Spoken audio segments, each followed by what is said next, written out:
Because he was too ugly, he transmigrated to ancient times and became an assassin. And his assassination target turned out to be his own husband, a foolish prince with the IQ of a 3-year-old. For this, the main villain even forced him to take a poison pill. If the assassination failed, he would die from the poison. But of all things, a system demanded that he change the foolish prince's fate. Otherwise, he would drop dead on the spot. What the hell? This is simply a dead end. Just a moment ago, Huang Xiaoye, who had accidentally transmigrated, was completely bewildered. In his fragmented memories, the original owner of the body, dressed in wedding attire, was attacked by assassins on her way to be married. But the man in the carriage chose to stand by and watch, even looking on as he fell from the cliff. Just as he was trying to explore more of the memories, a strange roar came from behind him. He turned around, trembling. After letting out a scream, he was so frightened by the eerie figure that he collapsed to the ground. In the dim light, there was a man wearing a lion-tiger mask. In a state of panic, Huang Xiaoye directly picked up a 200-gene stool. But just then, the man stopped in his tracks. The moment the mask was lifted, an incomparably handsome face appeared before him. At that moment, the young woman recognized him at a glance. He was the man from her memories who had watched her die without lifting a finger. His body filled with rage, he roared at the man. But in the next second, the man clamped a hand tightly over his mouth. He signaled for him not to make a sound. His deep eyes seemed to freeze one's soul. "Big sister, I'm playing hide-and-seek with bad guys. Can you please not shout?" With his mouth covered, Huang Xiaoye felt an inexplicable sense of suffocation. He didn't know who this person was, much less what he wanted. Wanting to protect himself, he swung the stool. The moment the man fell to the ground, he quickly rushed out the door. But his path was blocked by a eunuch who had just arrived. "Princess consort, where might you be going?" Hearing this, the young woman was stunned. What's going on?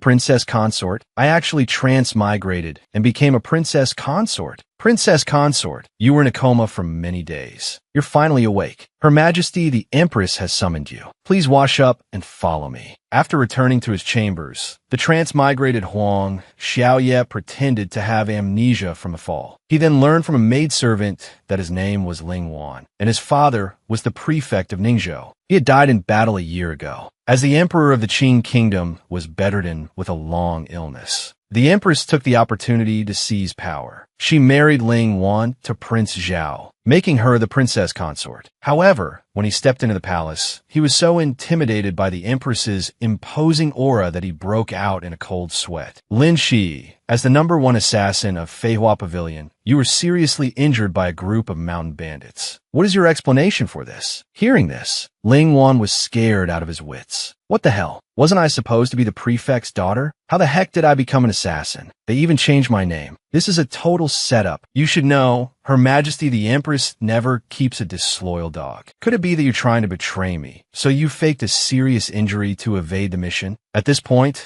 Ling Wan, unable to retrieve any memories, was panicking. Damn it, I have no idea what they're talking about. The mission. Ling Wan, answer me. Seeing her pressing him, Ling Wan resorted to a classic TV drama trope.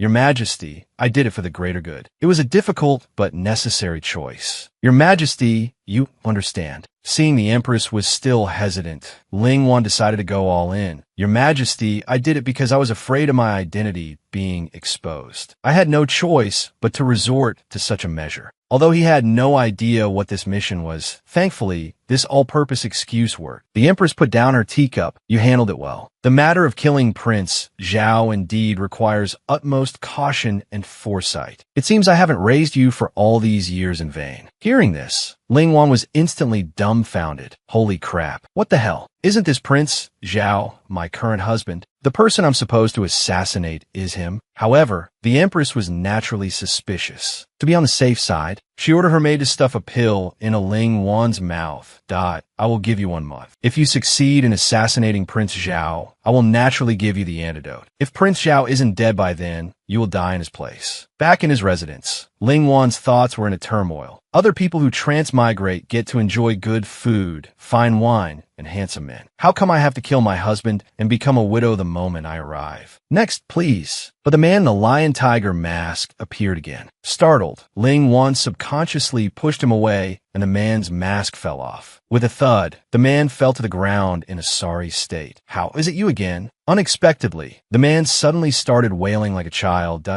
Chi's head hurts so much. Chi is going to die. Boo-hoo. A stunned Ling Wan was completely bewildered. What is this situation? But the next second, the man started rolling back and forth on the ground. Seeing him cry even harder, Ling Wan's jaw dropped in shock.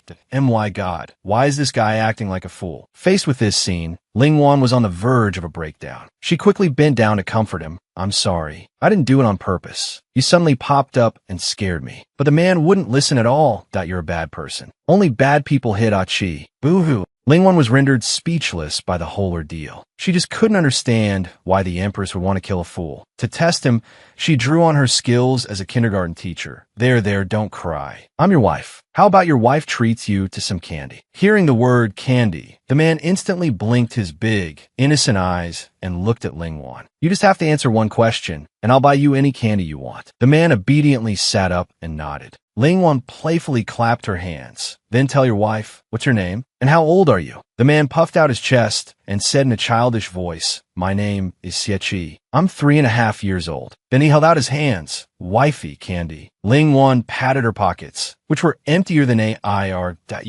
Sorry about that. Wifey has no money right now. Hearing this, Xie pouted, his face full of disappointment. Ling Wan felt a pang of pity and stroked his head.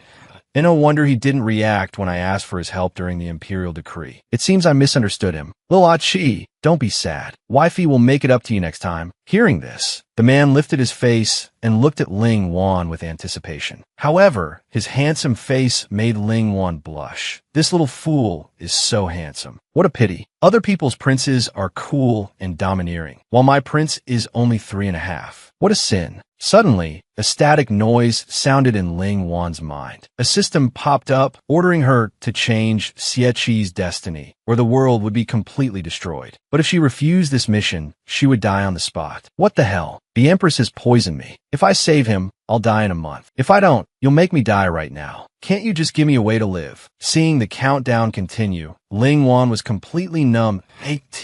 Least give me a way to get the antidote. With only 1 second left, a tearful Ling Wan had no choice but to agree. As Ling Wan was getting ready for bed, she never expected this little doll to barge in her bedroom, clamoring to sleep with her. Little did she know, something even more outrageous was to come. At night, he is the decisive and formidable His Highness, Prince Zhao. But by day, he is the foolish prince with the intelligence of a 3-year-old who barges into her boudoir. Placing his hand on the woman's neck, he knew full well that the Empress's sudden decree of marriage clearly had an ulterior motive. But he didn't make any further moves. Instead, he directly lifted the woman's quilt. Mother said that after getting a wife, I have to sleep with my wifey every day. Otherwise, I'd be a heartbreaker. Her sweet dream disturbed. Ling Wan clenched her fists and kicked her bewildered little husband out the door. Facing her little husband who was crying and shouting to be let in, Ling Wan laid down the law. Next time you dare to sneak into my room, you're going to get a beating. She thought she had scared him away, but unexpectedly, he stayed at her door all night.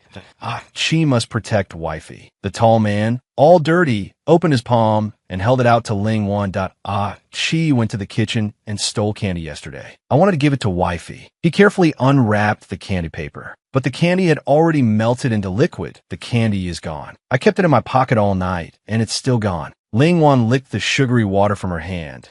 Chi's candy is really sweet. Then she stood on her tiptoes and gently stroked his head. Thank you for the candy. Chi, I'm very happy. The sudden gesture left the man stunned, as if the air around them had frozen. Just then, the voice of a servant calling them for a meal came from outside the door, presenting them with sour and hard leftover rice. Chi was about to eat it without hesitation. A shocked Ling Wan quickly snatched the bowl from his hands. Are you crazy? How can you give dog food to the prince? She fiercely smashed the bowl on the ground. Who gave you the nerve to bully the prince? It seems to me you don't want to live anymore. Look at his foolish state. Call him a prince? It's a miracle he hasn't starved to death. Lin Wan tried to step forward and argue, but was shoved aside by the stout man. The man's initially naive gaze suddenly turned incredibly sharp. He turned his body to brace himself against the pillar. With a thud, Lin Wan fell right into his embrace. It's best for the princess consort not to meddle. Looking at Chi, who is now a crying mess, Lin Wan's heart ached. Don't be afraid. I'm here for you now.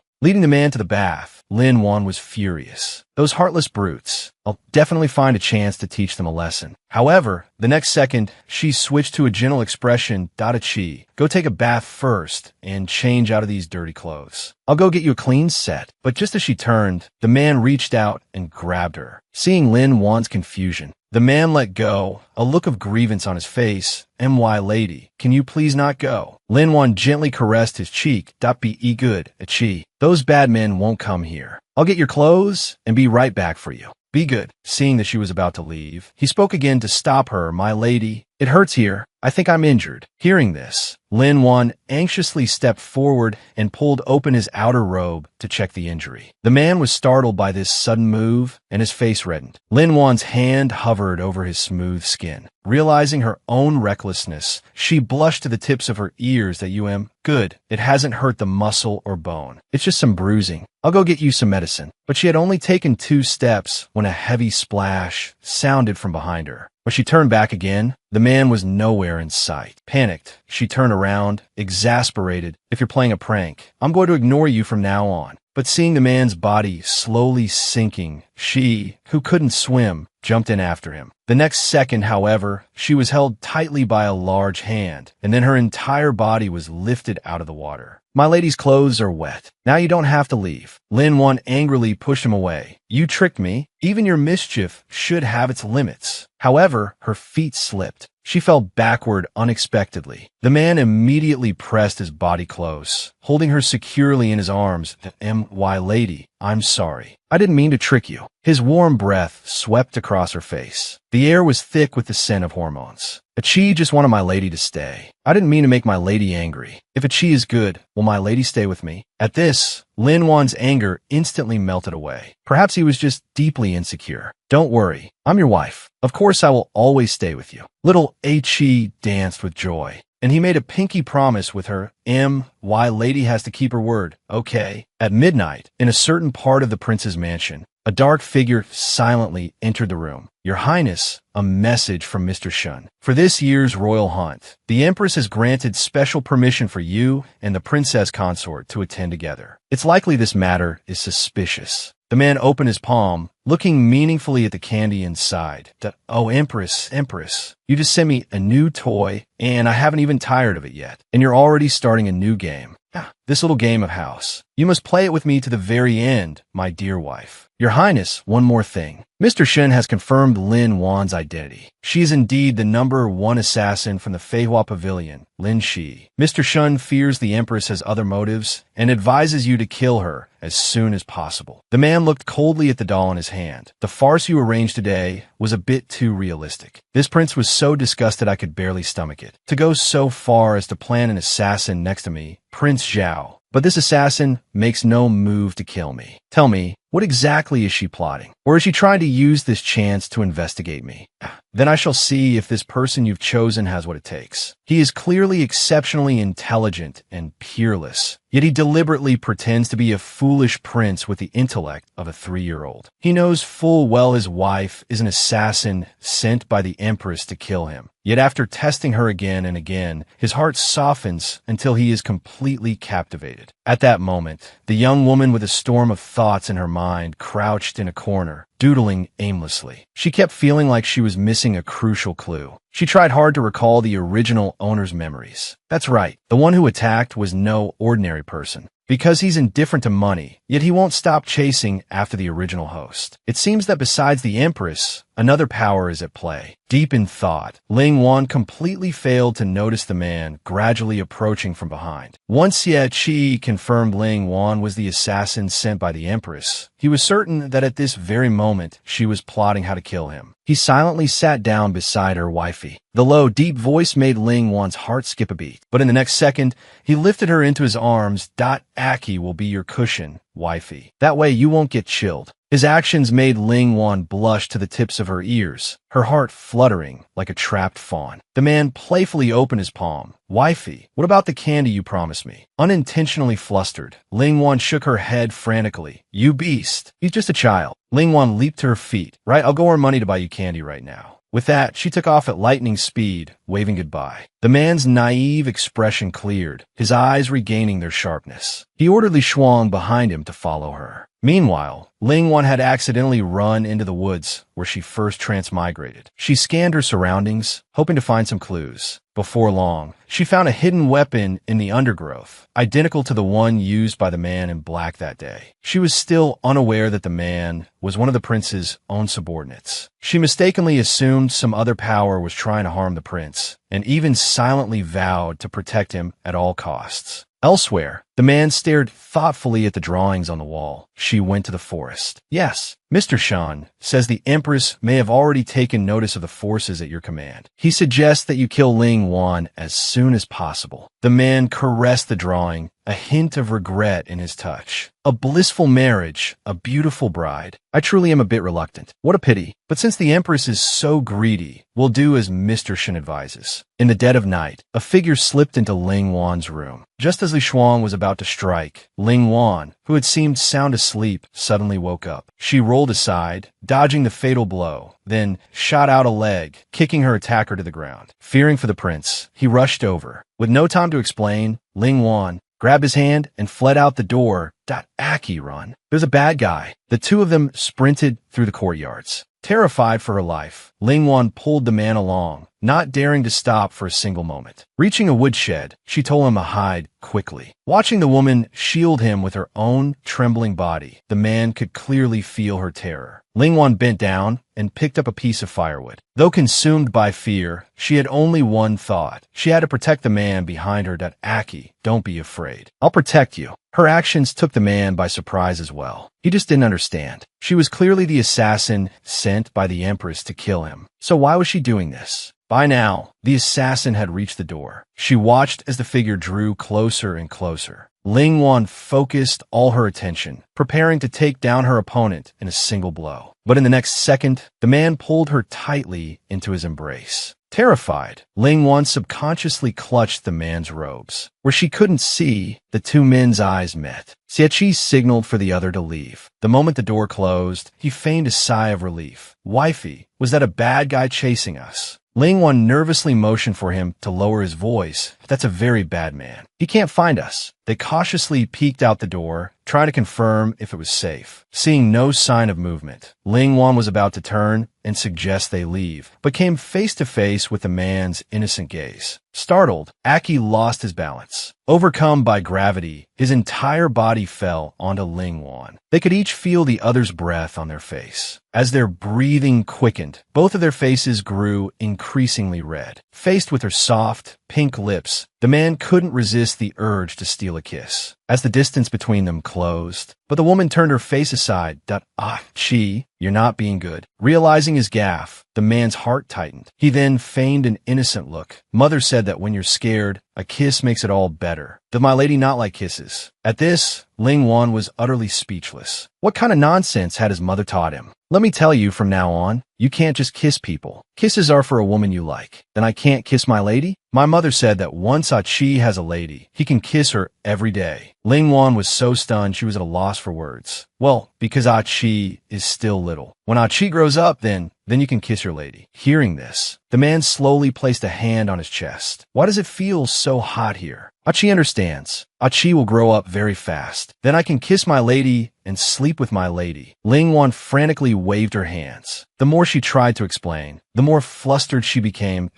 And no, that's not what I meant at all. Thinking she was corrupting a child, Ling Wan was on the verge of a breakdown. Oh heavens, I have sinned. Please forgive me. Little did she know, something that would shatter her even more was yet to come. The decisive and ruthless Prince Feng Pai was pretending to be a child with a mental age of 3. After discovering his wife was an assassin sent by his mortal enemy, he had once wanted to take her life to eliminate the future threat. However, the petite woman, who could barely protect herself, always shielded him. He looked at the woman before him, who had held a piece of firewood, guarding him all night. The man was deeply puzzled, but given his unique circumstances, even though the woman had made no attempt on his life, he reminded himself to stay on guard. He reached out, stroking the woman's hair. He took in her haggard face. "Why do you always protect me? What is it you truly want?" He gently murmured to Ling Wan, his tone softer than ever. Having been awake all night, the young woman wearily opened her eyes. But the moment she saw the man, her heart began to flutter wildly. Reverting to his chi persona, he playfully toyed with her hair.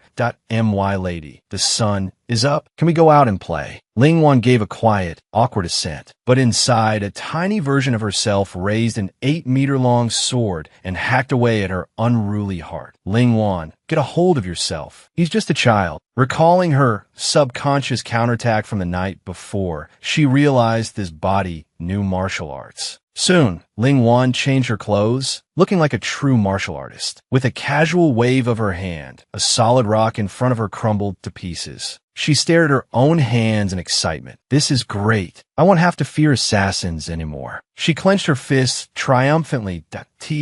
Kill one man at 10 paces, leaving no trace for 1,000 miles. "Little prince, tell me, aren't you scared?" Achi obediently clapped and cheered. "My lady is so amazing. Praise to the heavens." Ling Wan was ecstatic. "Then let me show Achi my lightness skill." Little did she know, the prince's expression had already turned grim. He thought her display was a veiled threat. Are all women this fickle? The next moment, the man froze on the spot, a look of utter astonishment on his face. Gasps of astonishment erupted from the crowd.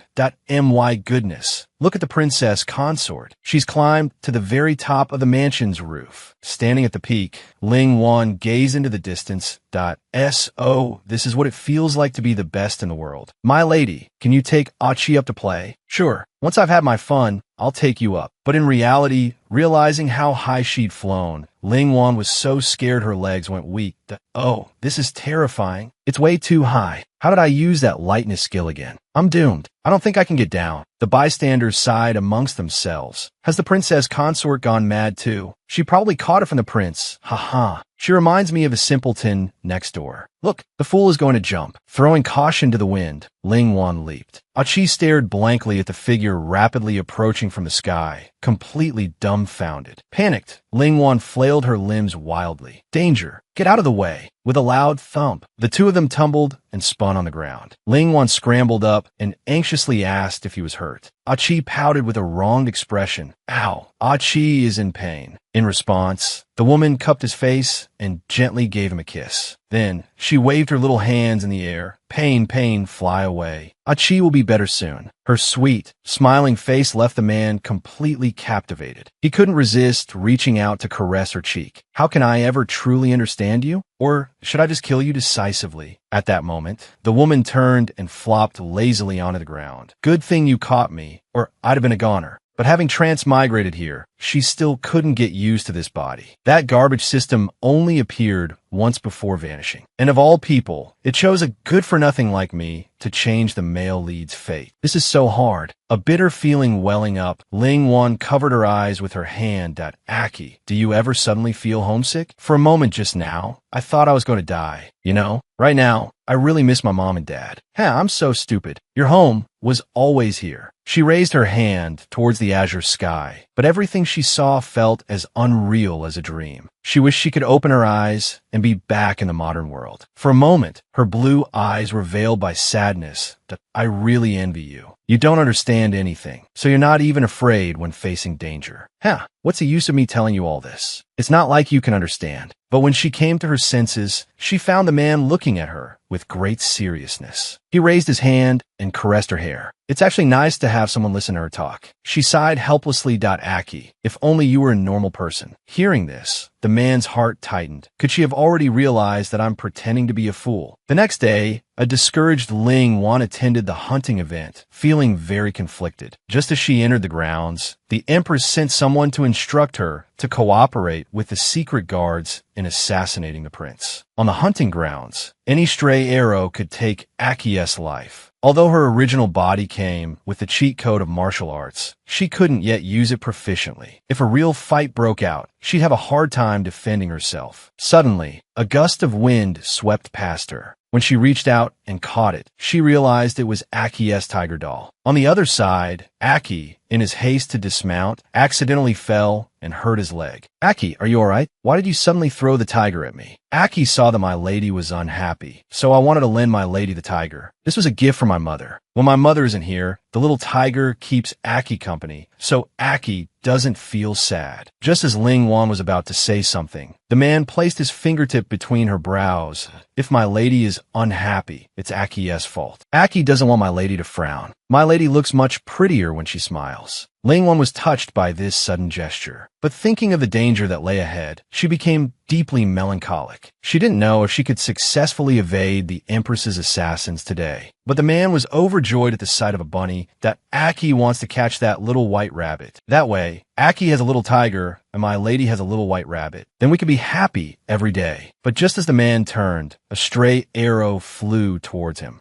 They're finally making their move. Pretending to chase the rabbit, he bent down and dodged it. An anxious Ling Wan rushed forward and pulled him up that you're about to lose your life and you still want a rabbit? She held the man tightly behind her. Aki, do you remember the way to the main camp? I'll hold him off now. Wait for the right moment and run back to the camp, understand? At this moment, however, the man remained vigilant. Even now, you're still going to act in front of me? But everything that happened next was completely beyond his expectations. In secret, he was the decisive and ruthless His Highness, Prince Zhao. But in public, he was the foolish prince with the intellect of a 3-year-old. All because his sworn enemy had planted an assassin to be his wife. Just when he thought his wife would cooperate with his enemy to take his life, she jumped off a cliff to save him. Just moments ago, the two participating in the hunt were surrounded by the secret guards sent by the Empress. But Ling Wan had unhesitatingly rushed forward to buy him a chance to escape. You fool, hurry up and run. But unexpectedly, another stray arrow flew from above. To protect Aki, Ling Wan lunged forward, her arm slashed by the sharp arrow, drawing blood. Xie looked at the woman shielding him, utterly astonished. But even though she was injured, Ling Wan, worried that Aki would be scared, still forced a smile that Aki, don't be afraid. I'm fine. However, Xie, who was at the cliff's edge, accidentally lost his footing. He stumbled and fell backward unexpectedly. As his body plummeted, Xie's heart sank. This fool tripped me. I really acted like a fool. But to his surprise, Ling Wan leaped down after him without a moment's hesitation. You are clearly the assassin sent by the Empress to kill me. So why, even now, are you still trying to save me? Somewhere deep in the mountains, the two of them, washed ashore by a stream, were still unconscious. After a long time, Ling Wan slowly began to regain consciousness. After the two of them fell during the attack, they were caught by a tree branch on the cliffside, which is how they luckily survived. However, the tearing pain from her wound made Ling Wan tremble all over. To prevent the wound from getting worse, she slowly removed her outer garment and, with what little strength she had, tore off a piece of cloth and managed to bandage it with one hand. Beads of sweat covered his face from the intense pain. It looked like it was about to rain. She had to find shelter for herself and Aki. But after trying to wake him for a long time, the man showed no signs of stirring. So, Lin Wan had to summon all her strength and drag him forward. Having finally reached a cave, Lin Wan was exhausted. Drained, she was panting heavily. Without taking a moment to rest, she began to check the man's injuries. Fortunately, he hadn't hit his head, so his life probably wasn't in danger. But his leg was badly injured. Blood was constantly seeping from the broken skin. Lin Wan carefully bandaged the man's wound, her eyes filled with distress. At that moment, the man regained consciousness. The first thing he saw when he opened his eyes was the woman. He just couldn't figure out her motive. As an assassin sent by the Empress, she had first fought with the men in black and then followed him off the cliff. She clearly could have killed him while he was unconscious, yet here she was bandaging his wound. Lin Wan, by getting close to me, do you have some other objective? Although his right leg was injured, it just looked more serious than it was. Perhaps he could use this to test her. Reverting to his Aki persona, he weakly called out, "Wife." Seeing him awake, Lin Wan was overjoyed that you're finally awake. The man lifted his leg, a pained expression on his face. "Wife, my leg hurts so much." Lin Wan gently helped him up, letting him try to walk. But the man collapsed to the ground. "Wah,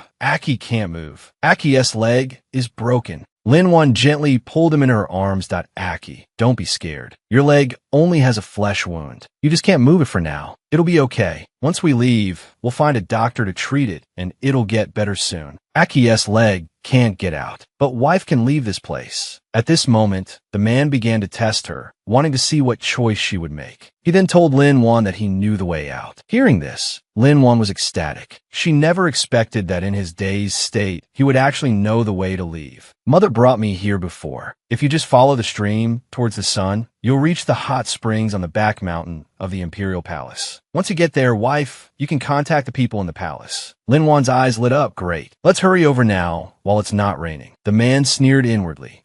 "Are you that eager to go and report to the Empress?" As the woman turned her back, he pulled a dagger from his robes. "Too bad you won't get the chance." Just then, thunder rumbled continuously in the sky. The sound made the woman seem to think of something. As she turned back around, the man quickly hid the dagger in his sleeve. Realizing the round trip would take a long time, Lin Wan began to worry about the man's safety. "Besides, it's getting dark soon. If I leave you here alone, you'll definitely be scared. I've decided. I'm not going now. Let's wait until dawn tomorrow and figure out a way to leave then." She then went to gather some fruit nearby, telling the man to wait obediently for her return. The man silently watched her every move from behind, but she did nothing other than pick fruit. He couldn't understand. This was a perfect opportunity, but not only did she not leave, she didn't even leave any secret signals for the Empress's people. For now, the man put the dagger away, wanting to see if she had any other motives. Just then, a downpour began. Lin Wan returned to the cave with a pile of dry firewood and fruit. Her thin clothes were soaked by the rain, clinging tightly to her skin. Seeing this, the man was momentarily stunned. Noticing his stare, Lin Wan flusteredly covered herself. Hey, don't you stare. I'm not. Mother said it doesn't count as staring if I'm looking at my wife." Flustered, Lin Wan tossed a fruit to him. "Hurry up and eat." But just as Aki was about to put it in his mouth, Lin Wan snatched it back from his hand. "That is wife angry? Are you not letting Aki eat the fruit?" Unexpectedly, Lin Wan cautiously took out a silver needle. "Looks like this fruit isn't poisonous. It's safe to eat." But to be safe, she pricked all the fruits with it. "All right, no problem now. Aki can eat." She handed one to the man while eating another herself. But the man just stayed there, motionless. "Why aren't you eating?" But the next second, the man snatched the fruit from her hand. He held her hand, bringing the fruit to his own mouth. "That wife's fruit is so sweet and delicious." Seeing this, a shy Lin Wan tossed the fruit to him. "Then just hold it and eat it yourself." Her face bright red. She turned away and muttered, "It's obviously so sour. How is that sweet?" The man, who saw everything, had a slight smile on his lips. If only he wasn't one of the Empress's people, how wonderful that would be. At this moment, Lin Wan was vigorously rubbing stones, trying to start a fire. The moment the flame ignited, Aki danced with excitement. "My lady, you're amazing. Someone will definitely see this and come rescue us." "Yes, if they can see the fire," the exhausted Lin Wan responded woodenly. But the next second, she got up and extinguished the fire completely. "Oh, I was so careless." Narrowly avoiding disaster, Lin Wan let out a long sigh of relief. "Thank goodness you reminded me, Aki. Besides our rescuers, the assassins will definitely see the firelight too. That was far too risky." Frightened, Aki curled into a trembling ball. But Lin Wan patted her chest, reassuring him, "Don't worry. I'm here. I will protect you." Unexpectedly, the man threw himself into her arms. "That Aki will protect my lady too." Looking at such a sensible Aki, Lin Wan felt a wave of melancholy. If the Empress's assassins arrived before their rescuers, could they really escape? Sensing something was amiss, Aki looked up. What's wrong, my lady? Is your wound hurting? The young woman smiled and shook her head. I'm just a little tired. Let's get some rest. That way, we'll have the strength to leave in the morning. But just as the woman fell into a deep sleep, something unexpected happened. He was the peerless His Highness, Prince Zhao, but he deliberately pretended to be a foolish prince with the intellect of a 3-year-old. All because his wife was an assassin sent by the enemy. Yet, not only did he not harm her in the slightest, he had also saved her from danger multiple times. Looking at the soundly sleeping woman beside him, the man was puzzled. She clearly had many opportunities to report back to the Empress, yet she had done nothing. At this moment, Lin Wan was trembling all over, constantly murmuring in her sleep, Aki, danger. Aki, run. Watching the woman curled into a ball, Xie raised his hand and slowly reached out. The moment he touched her forehead, he felt a burning heat. The woman let out a low moan, cold, so cold. Seeing this, the man got up and took off his outer coat and gently draped it over the woman. But just as he lay back down, Lin Wan turned over and snuggled up against him. Dad, Mom, I miss you so much. Watching the woman as tears streamed down her face, the man, feeling a pang of heartache, reached out and stroked her head. I want to go home. The woman's tears gradually soaked his collar. At that moment, a complex emotion flickered in the man's eyes. He slowly moved closer to the woman and pulled her completely into his embrace. Lin Wan, what are you thinking? How many more secrets are you hiding? The next morning, the man had held the woman all night as they slept. However, a sound from nearby startled him awake. They've caught up. At that moment, all over the forest sky, startled birds scattered and flew away. Several dark figures darted quickly through the woods. Just then, disturbed by the chaotic sounds, Lin Wan wearily opened her eyes. At this moment, her head felt heavy and her throat was so dry it felt like it was on fire. But when she saw she was lying in the man's arms, she was completely stunned. What is this situation? She shook her head frantically, trying to stop her wild thoughts. A bit weak, she swayed as she got up and woke Aki, who was still sleeping. Wake up, wake up. I think someone's here. The man, pretending to be asleep, had a relaxed expression. My lady, is it the people who've come to rescue us? Lin Wan looked anxiously towards the cave entrance. With a commotion this stealthy, it's most likely the assassins. She abruptly stood up, wanting to go out and check. But the pain in her head made her feel a wave of dizziness. Damn it, I can't get sick now. She turned and signaled for Aki not to make a sound, that she would go investigate the situation outside. Aki covered his mouth and nodded obediently. The assassins were now just 10 meters away. Although she had covered the cave entrance with weeds, if they conducted a thorough search, it was only a matter of time before they found it. Even though her original body possessed top-tier martial arts skills, she didn't really know how to use them. Just then, Aki's outer coat caught Lin Wan's attention. So she picked it up and put it on. Aki, I'm going to lure them away. You stay here obediently. No matter what happens or what you hear outside, don't come out. Hearing this, the man's heart tightened. He rushed forward and grabbed the woman's wrist. His eyes were full of worry.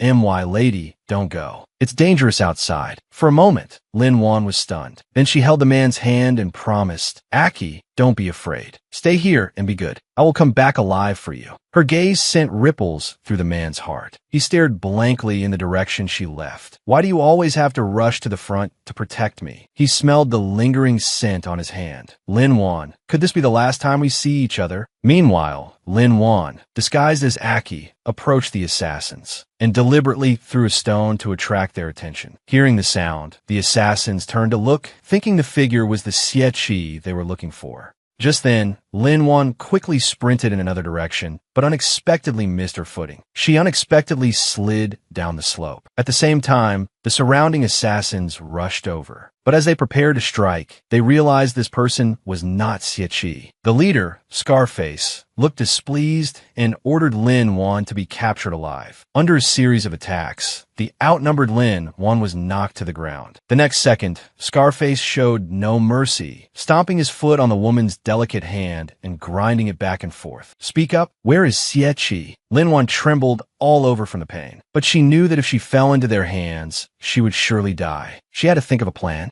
Unexpectedly, the man roughly grabbed her by the hair and pulled her up. Just as her head was about to hit the ground, Lin Wan shouted, "I'll talk. I'll talk." Weak and defeated, with her head hanging low, her expression was unreadable to go left for 500 steps. There's a hollowed-out tree. He's hiding there. Scarface pressed his dagger against the woman's face that you'd better not be playing any tricks, or I'll make you wish you were dead. In this state, how could I dare play any tricks? I'm already in your hands. I just want to suffer a little less. After a moment's thought, Scarface sent a few of his men to check. Meanwhile, Lin Wan was waiting for an opportunity. If she could split them up, she might have a chance to fight back when the remaining men let their guard down. Just then, a bird called from above. As the assassins looked up and around, Lin Wan, seizing the moment, went straight for a dynasty-ending kick. However, her body was too weak, and she lacked the strength for her lightness skill. Seeing this, Scarface immediately threw a dart. It hit Lin Wan squarely in the back. The exhausted Lin Wan instantly lost all her strength. I've run so far in the opposite direction of the cave, she thought, that I hope they don't find Chi. Losing consciousness, Lin Wan fell heavily to the ground. Just then, Scarface raised his large broadsword. Still dare to run? Then I'll send you to your death. He was determined to kill his own wife, for she was an assassin sent by his sworn enemy. Yet she had risked her life to save him. Just as the young woman was about to be struck down, a whistling sound sliced across Scarface's neck. The male lead's eyes, like hell itself, surveyed the scene. Accompanied by a series of blood-curdling screams, he sent the surrounding men to meet their maker. The men who had just returned were dumbfounded by the sight before them. "Who are you?" The man, his eyes bloodshot with killing intent, turned with a ferocious expression. "Weren't you looking for this prince? Well, I am right here." Seeing this, the men finally realized that, so, you've been pretending to be a fool all along. The man toyed with the dagger in his hand. Understanding this before you die means your lives haven't been a complete waste. The men exchanged glances. After all, they were numerous, and he was alone. What could he do? They immediately charged forward to kill him. You're nothing but a sneak attacker. How dare you be so arrogant? But in the next second, the boaster was permanently silenced. Another assassin tried a sneak attack from behind, only to be cut down by the arriving Li Shuang. "Your Highness," said Li Shuang, "by the time I arrived, the men on the other side of the woods have been dealt with." He glanced at Lin Wan, who was also one of the Empress's assassins. "How do you intend to deal with the princess consort?" Without a word, he tossed the dagger over. He carefully picked up the woman, returned to the manor. "Have Dr. Shen come in secret." Meanwhile, the Empress was furious upon hearing the news that I sent so many men, and they were all wiped out. "Investigate for me. Find out exactly who is helping him." Inside the prince's manor, the summoned Dr. Shun discovered Lin Wan's pulse was strangely abnormal. She had been poisoned with the 10,000 flowers poison. Seeing Dr. Shun's grave expression, Xie anxiously asked about her condition. Shen Song did not mention the matter of the 10,000 flowers poison. He only said that her external wounds were severely infected and her internal injuries had damaged her core vitality, but that he would do his utmost. As the last few silver needles were inserted, Lin Wan suddenly coughed up blood. Seeing this, the man's heart tightened. Handkerchief after handkerchief was soaked with blood. The woman's brows were tightly furrowed in agony, and with every pained expression, it was as if a sword was piercing the man's heart. "Your Highness need not worry. Her life is no longer in danger. She just needs some time to wake up." After a moment, Shan Song couldn't help but ask, "Your Highness seems to be very concerned for the princess consort's life." The man looked at the woman before him, who had risked her life to save him time and again. "You are mistaken, mister. She's my princess consort. Her life and death are for me to decide." Just then, Li Shuang rushed in and reported, "The Empress is thoroughly investigating this matter. I'm afraid it won't be long." But before he could finish, the woman's coughing was heard. Startled, Xie looked alarmed. He slowly lifted the woman up and wiped her clean. However, his master's every move left Li Shuang dumbfounded. But the matter was urgent, and he had to remind the prince again, "Your Highness, you escaped unscathed this time. The Empress will surely be suspicious and send people to investigate. Should we make some arrangements now?" However, the man did not reply. He simply took a clean handkerchief and carefully wiped his wife's mouth. With his eyes full of only his wife, he seemed to have blocked out all other information. "Your Highness." Li Shuang reminded him again in disbelief. Snapping back to his senses, the man was momentarily stunned. He then looked at Shun Song beside him that we do need to make some arrangements. What do you think, Mr. Shun? Since the Empress wants to investigate, then let her investigate thoroughly. I will find a suitable scapegoat for your highness. Then let's do as you suggest, mister. I trust you.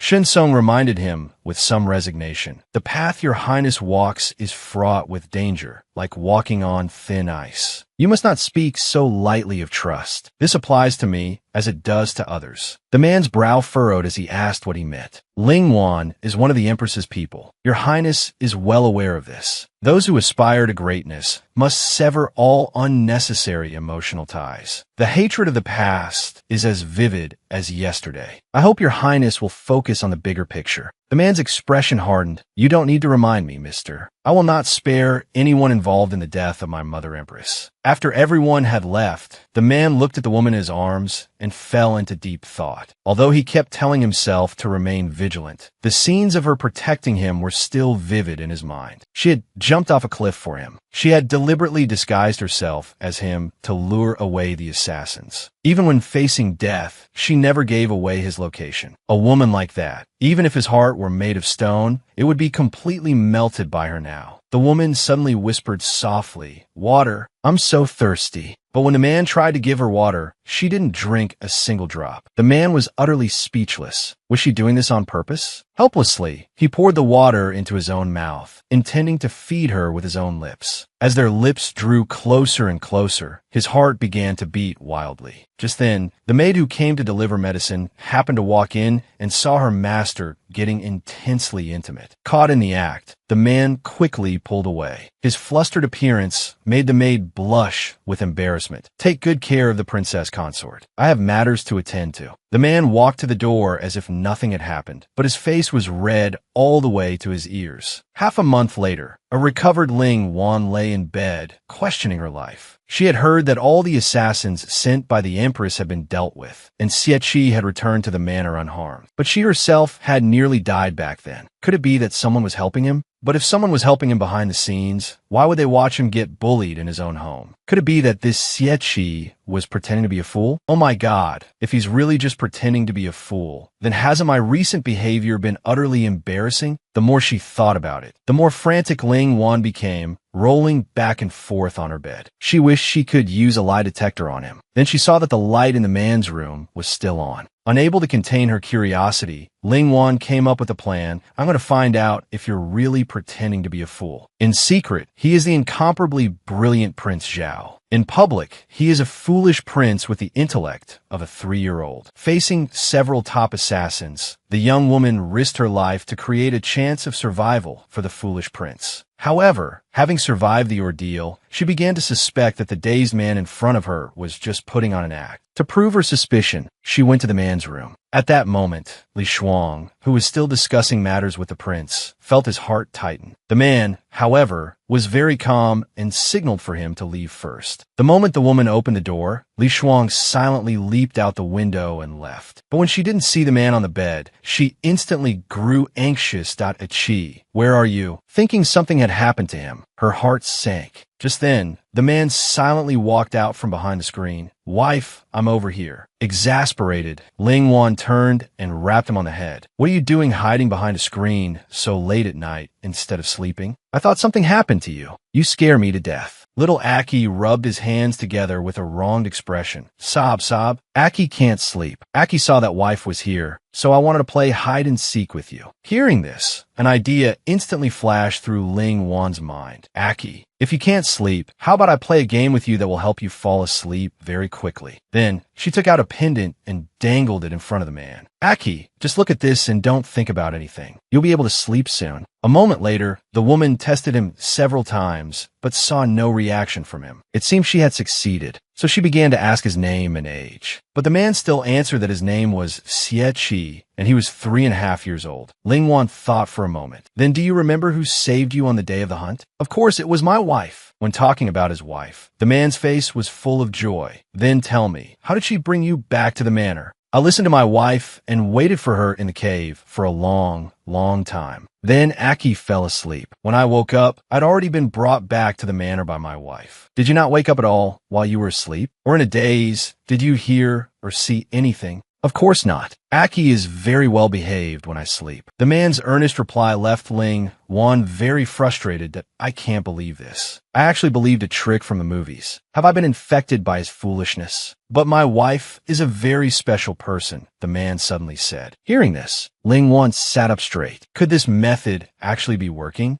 At this moment, the man had a blissful expression that my wife is not like other pretty ladies. She eats very loudly, and the way she sits is incredibly commanding. Hearing this, Ling Wan was on the verge of a mental breakdown. Is this man complaining that I'm uncouth? But my wife is the most beautiful person I have ever seen in my life. She is the best person to Aki, beside my mother. Aki wants to be with my wife for the rest of my life. In the future, I want to be little Aki's father, with my wife as the mother. Hearing this, an extremely embarrassed Ling Wan pushed him away. Xie, what on earth are you thinking? Then she covered her face and shyly ran towards the door. The man, having finished his act, leaned back slightly, his gaze fixed on the direction the woman had left. I didn't expect my wife to get embarrassed so easily. Meanwhile, Ling Wan, who had returned to her bedroom, was too agitated to sleep. To regain the upper hand, she worked overnight, cutting fabric. Then, under the pretext of giving him a surprise, she brought the man over. With a countdown of 3, 2, 1, two unique and peculiar outfits were presented before them. The novel style was an eye-opener for the man. Completely different from the usual cumbersome long robes, the young woman delightedly showed off her creation to him.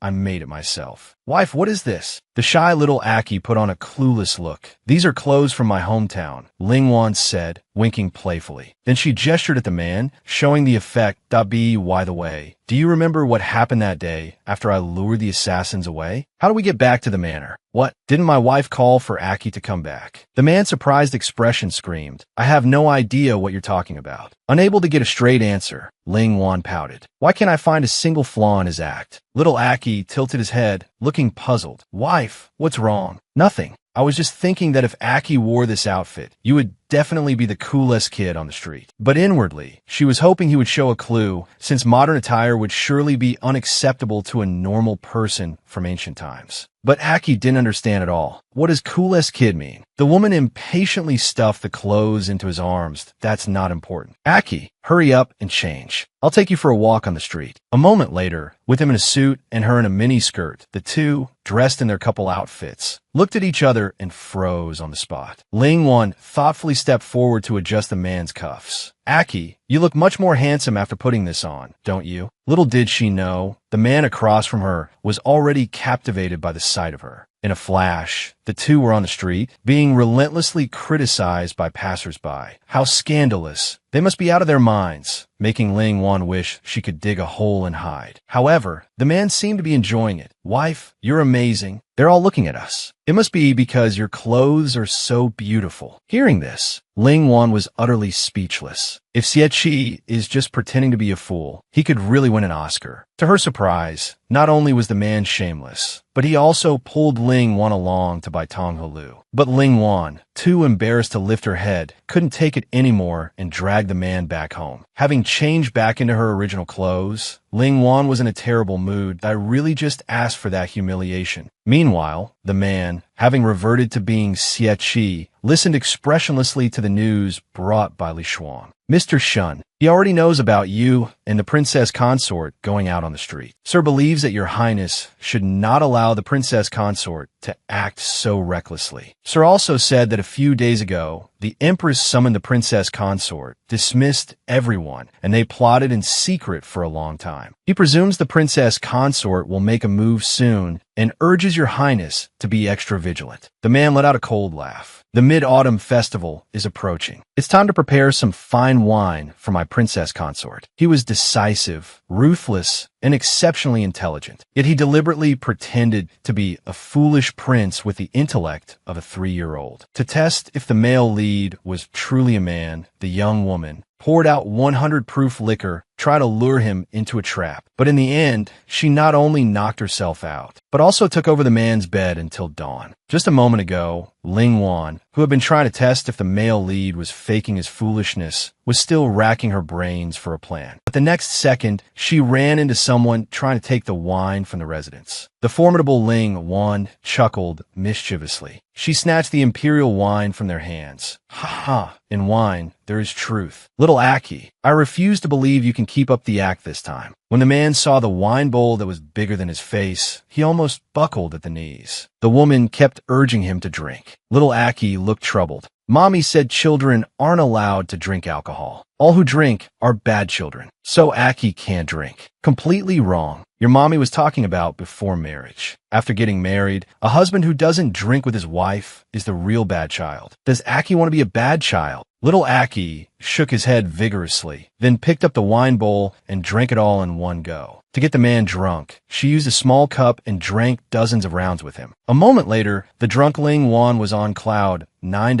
Aki, stop swaying around so much after you sit down. The man, not the least bit drunk, gave a slight smile. It turned out that he had taken a sobriety pill beforehand. He got up and walked over to the woman. Aki wants to ask his wife a few questions. Will my wife tell Aki the truth? The tipsy Ling Wan patted her chest. The absolute truth. Whoever lies is a puppy. So, was my wife sent by the Empress? Yes. Hearing her answer, the man's expression darkened. The hand supporting her involuntarily tightened its grip. Did the Empress send you to my Zhao Manor to kill me? The woman paused for a moment, then admitted it again. The man suddenly felt a wave of sorrow. If so, why haven't you made a move against me yet? Because that is the Empress's goal, not my goal. I don't want to kill you. The man was a little confused why. The woman leaned in with a grin, playing with a strand of his hair. Maybe it's because you're too likable. That's why I want to protect you. After speaking, she burrowed herself into the man's arms. This was clearly not what the man had expected. Letting go of his resentment completely, Xieqi looked at the woman in his arms. Thank you for your honesty. Then, he carried her princess style to the bedroom. He gently placed the woman on the bed. Just then, a dark figure flashed outside the door. As Xieqi tucked the woman in, he tentatively called out, "My lady." After confirming she was sound asleep, he went to the backyard alone. Your Highness, Mr. Shun is already arranging for a scapegoat. By tomorrow, the Empress's investigation will be led there. The next morning, a groggy Ling Wan still showed no signs of waking up. Aki playfully leaned in and pinched her little nose. Suddenly awake, Ling Wan sat up abruptly. Did I black out from drinking? Amused, Aki giggled. Wow, my wife is awake. Full of morning grumpiness, Ling Wan flared up. You little brat, are you asking for a beating? Looking aggrieved, Aki curled up in a corner. But it was my wife who stole Aki's bed and slept in. Woo-woo. Ling Wan was instantly mortified. That I my drunken behavior that bad? Besides stealing your bed, I didn't do anything else I shouldn't have, right? Feeling guilty, she leaned closer. Aki, are you hungry? You should have some porridge to soothe your stomach after drinking. How about your wife make some for you? But the man just pouted and turned away. Speechless with exasperation, Ling Wan thought, I guess I have to coax my own prince. Little Aki, do you want your favorite Tonghalu? Or how about your wife plays with a new toy with you? After several attempts, Ling Wan started to question her life's choices. Aki, what will it take for you to forgive your wife and eat something? Aki wants a present from his wife. Aki saw his wife secretly embroidering a little tiger and a little white rabbit. Aki wants that. Hearing this, Ling Wan breathed a sigh of relief. That was always meant for you. It's almost finished. Aki, be a good boy and drink your porridge. I'll go and continue working on it right now. At that moment, Ling Wan was busy with the embroidery in her hands under the lamplight. But halfway through, she sensed something was wrong. Last time she kicked Xieqi out, he lingered outside the door all night. How could he possibly stay mad at her for this long today? Unless he was deliberately trying to get me out of the way. To beat him at his own game, Lin Wan found a piece of cardboard and cut it into her silhouette. She then projected the shadow onto the window, pretending she was still working. Slipping away from the other side of the window, Lin Wan quietly went to the male lead's room. This time, I'll definitely expose you. Just then, Li Shuang, who had returned from scouting, reported that the princess consort had already left her room. HTTPS. The man looked at the silhouette in the room. You said she already left the room? How interesting. Li Shuang stood up, puzzled, and looked out the window. This subordinate clearly saw the princess consort leave before rushing back. Could it be that she has returned? HTTPS. Xieqi suddenly raised his hand, signaling him to be quiet. He then pointed towards the other door. The corner of her robe peeking out was clearly the princess consort herself, who had snuck in. Seeing this, the man gave a doting smile. HTTPS. He then asked Li Shuang, "How are things with Mr. Shun?" "It's been handled. A scapegoat for the assassins who tried to rescue the prince has been found. The Empress found the person herself. Even if she doesn't believe it, she has to drop it. Mr. Shun says the assassination attempt will soon be resolved and asks your highness not to worry." Mr. Shun's methods truly haven't disappointed me. He then nodded, dismissing Li Shuang. A moment later, after much hesitation, the woman finally opened the door. The man glanced out the window, then looked at the woman nonchalantly.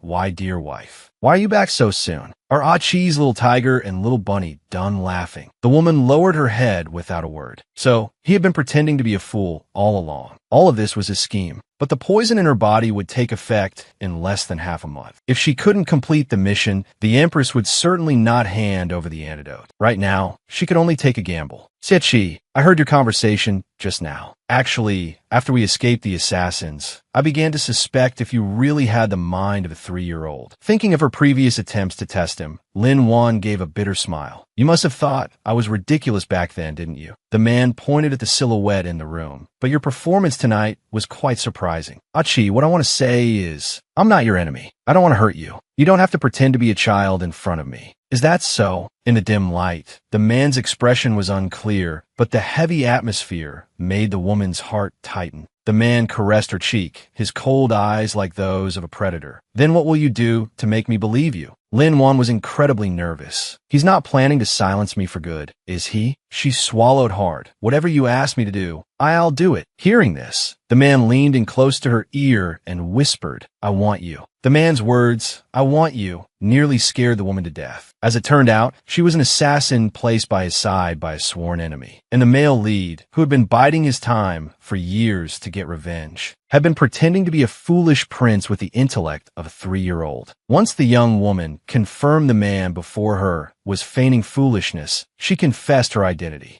To prove she wouldn't harm him, she said she was willing to do anything for him. Unexpectedly, the man gave a devilish smile and leaned close to her ear. "Then I want you." His warm breath brushed across the woman's face. So nervous her face turned red. She squeezed her eyes shut, not daring to look at him. "This isn't right. I want you to massage my legs." The man took in her amusing expression. What was the lady thinking? At this moment, Xie looked at his wife with a doting expression. But Lin Wan's heart was already pounding with fear. Sitting beside him, she was even breathing cautiously. "You promise me. So no matter what I say next, you're not allowed to harm me." The man's expression changed as he raised an eyebrow. "Actually, I am Lin Shi, an assassin from the Feihua Pavilion. To force me to assassinate you, the Empress made me take the Wan Huawen pill, a poison that will kill me in a month. But even so, I never wanted to hurt you. You have to believe me." The man smiled faintly. "If you had truly tried, you would have been a corpse long ago." A chill running down her spine, Lin Wan touched her neck. "Because of my repeated failed assassination attempts, the Empress no longer trusts me. This time, she ordered me to investigate your background and the powers supporting you. If I fail again, I'll just be waiting for the poison to kill me. So, I want to form an alliance with you now. As long as I can get the antidote, I can in turn help you, becoming your spy by the Empress's side. I know you must have a way." The man gently lifted her chin to "My dear wife, that proposal sounds quite good. I've already revealed my identity. Why do you still call me wife?" The man withdraws his hand. His gaze shifts uncomfortably to the side. "I will find a way to deal with the 10,000 flower poison later. But you must follow my arrangements in all matters." The next day, Ling Wan, in high spirits, is walking down the street. But she discovers a notice posted on the city wall. The content on it leaves her utterly astonished. "Is this the scapegoat Xie mentioned?" Feeling down, she returns to the prince's mansion. Without a word, her brows are furrowed, her lips are sealed, and her face is full of anger. She's angry at how he could casually sacrifice another's life to protect himself. "My wife, what has made you so unhappy? Is it because you haven't seen your king for too long?" Ling Wan turns to ask him about the scapegoat, but the man calmly pours her a cup of tea. "This is new tea. My wife can have a taste. Is this how you handle things?" The woman's eyes are filled with fury. "Why get so worked up? He's just an insignificant official." This one casual sentence completely enrages the woman. Just because he's insignificant, you use an innocent person's life to help you achieve your grand ambitions? Ling Wan, don't you think it's ridiculous for you, an assassin from the Flying Flower Pavilion, to say such things? Ling Wan abruptly stands up. Xie, I am very disappointed in you.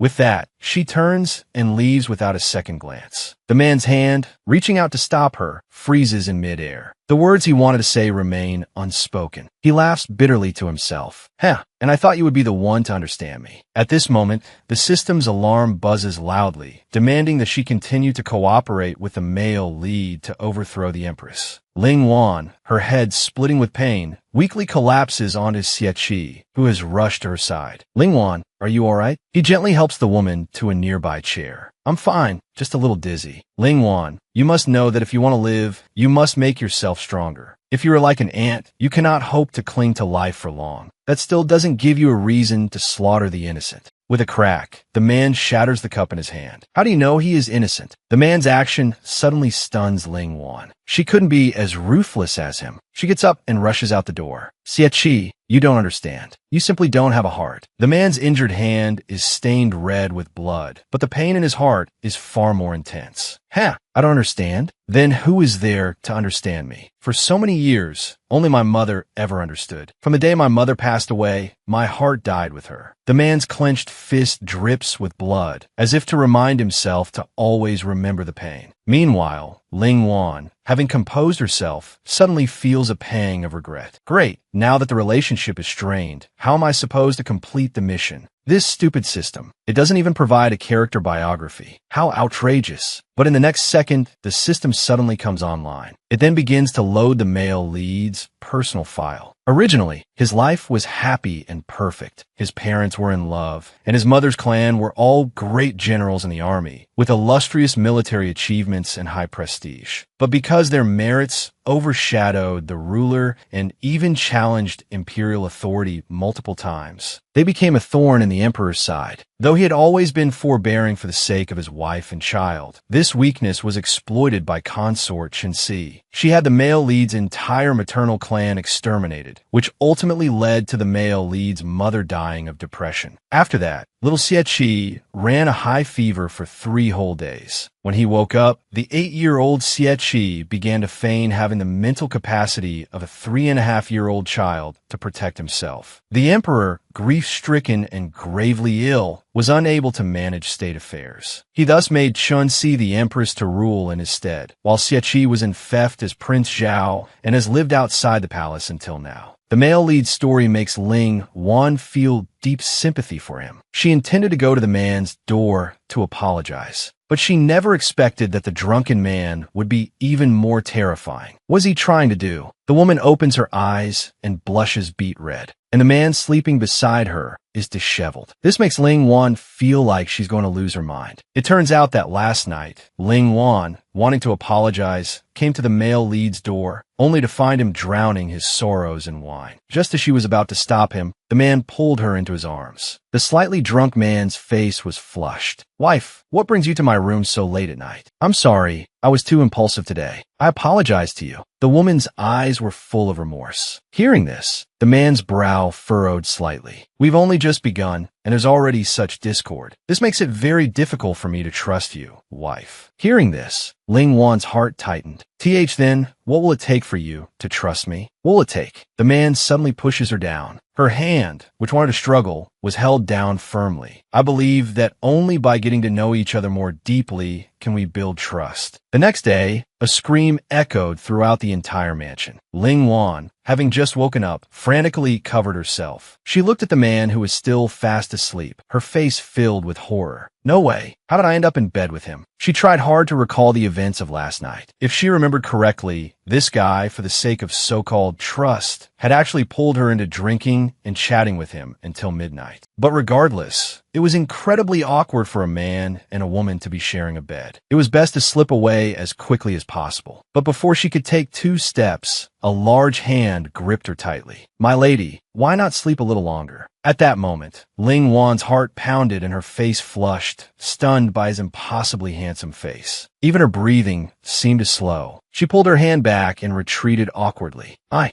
was just about to help your highness get ready for the day. Unexpectedly, her foot slipped on a wine bottle, and she was sent tumbling backward without warning. But the man lunged forward, and with a loud crash, they both fell to the floor together. The maids outside were startled by the commotion. His Highness and the princess are certainly full of energy this morning. In the pavilion, a sore Ling Wan was rubbing her neck. Are you all right? The man's sudden appearance made Ling Wan jump. Pouting because of her twisted neck, she mumbled. The man, however, thoughtfully handed her a bottle of medicinal ointment. This is excellent for sprains. Put some on, and the pain will go away. Thank you. This handsome and warm man made Ling Wan too shy to look at him directly, but her heart couldn't stop pounding wildly. The man leaned in, sitting in front of her. Accompany me out tonight. In the blink of an eye, they were in front of a building where heavily made-up women in vibrant clothes were soliciting customers. A stunned Ling Wan stared at the man.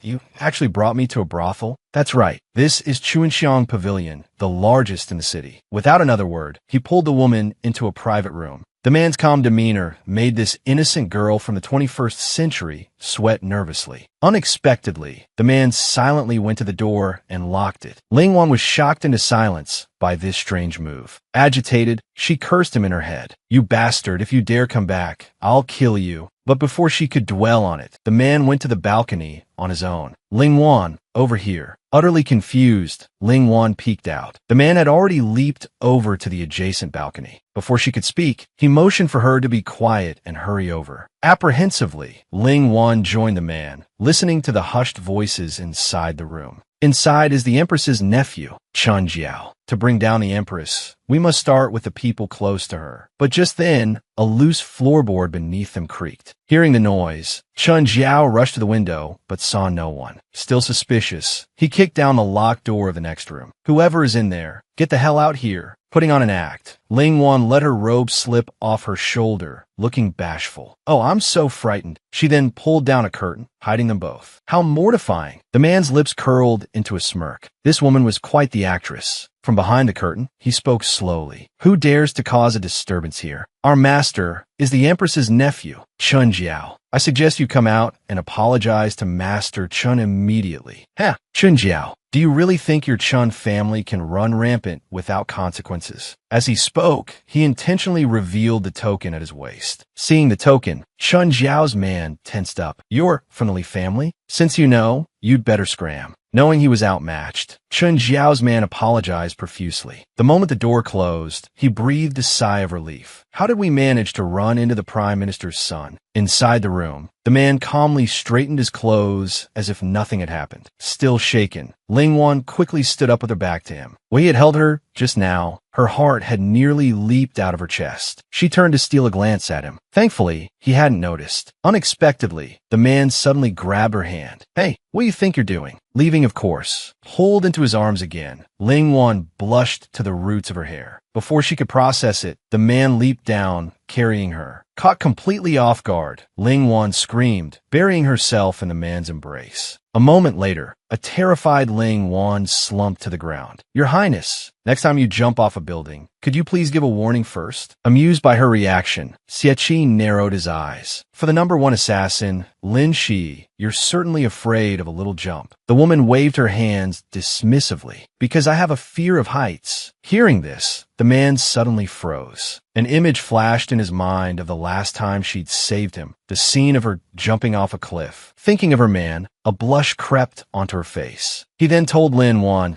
that the Empress's birthday was approaching. Tomorrow, Chun Jiao would be selecting talented people at his residence to perform at the palace. So, Your Highness, what do you plan to do? This will be up to you, my dear wife. Speechless, Lin Wan looked at the man who had reverted to his little Xie persona. Why do I have such a bad feeling about this? Prince Feng Bai, upon meeting a love rival, actually resorts to feigning foolishness to stake his claim. Just moments ago, the two arrived at the Chun residence in disguise to obtain evidence of the Chun family's corruption. Working together, they performed a disappearing act amidst the crowd's gasps of surprise. Lin Wan, who had vanished from the stage, had secretly made her way to the accounting room. Just as she was searching everywhere to no avail, she unexpectedly discovered a secret room. The records in the ledger inside astonished her. She never imagined that Chun Jiao's corruption was several times worse than she had thought. Unexpectedly, Chun Jiao's voice came from behind her. "Lord Shun, please wait here a moment. I'll go get what you need." In a panic, Lin Wan stuffed the ledger into her sleeve and hid in a cabinet. Just then, Shun Tsong, who was walking by, noticed at a glance that something was amiss. A slight smile played on his lips. "Lord Chun, you don't mind if I take some tea from your cabinet, do you?" After receiving permission, the man walked towards the cabinet. The moment he opened the door, he recognized Lin Wan. The man didn't say a word. He simply took out a container of tea and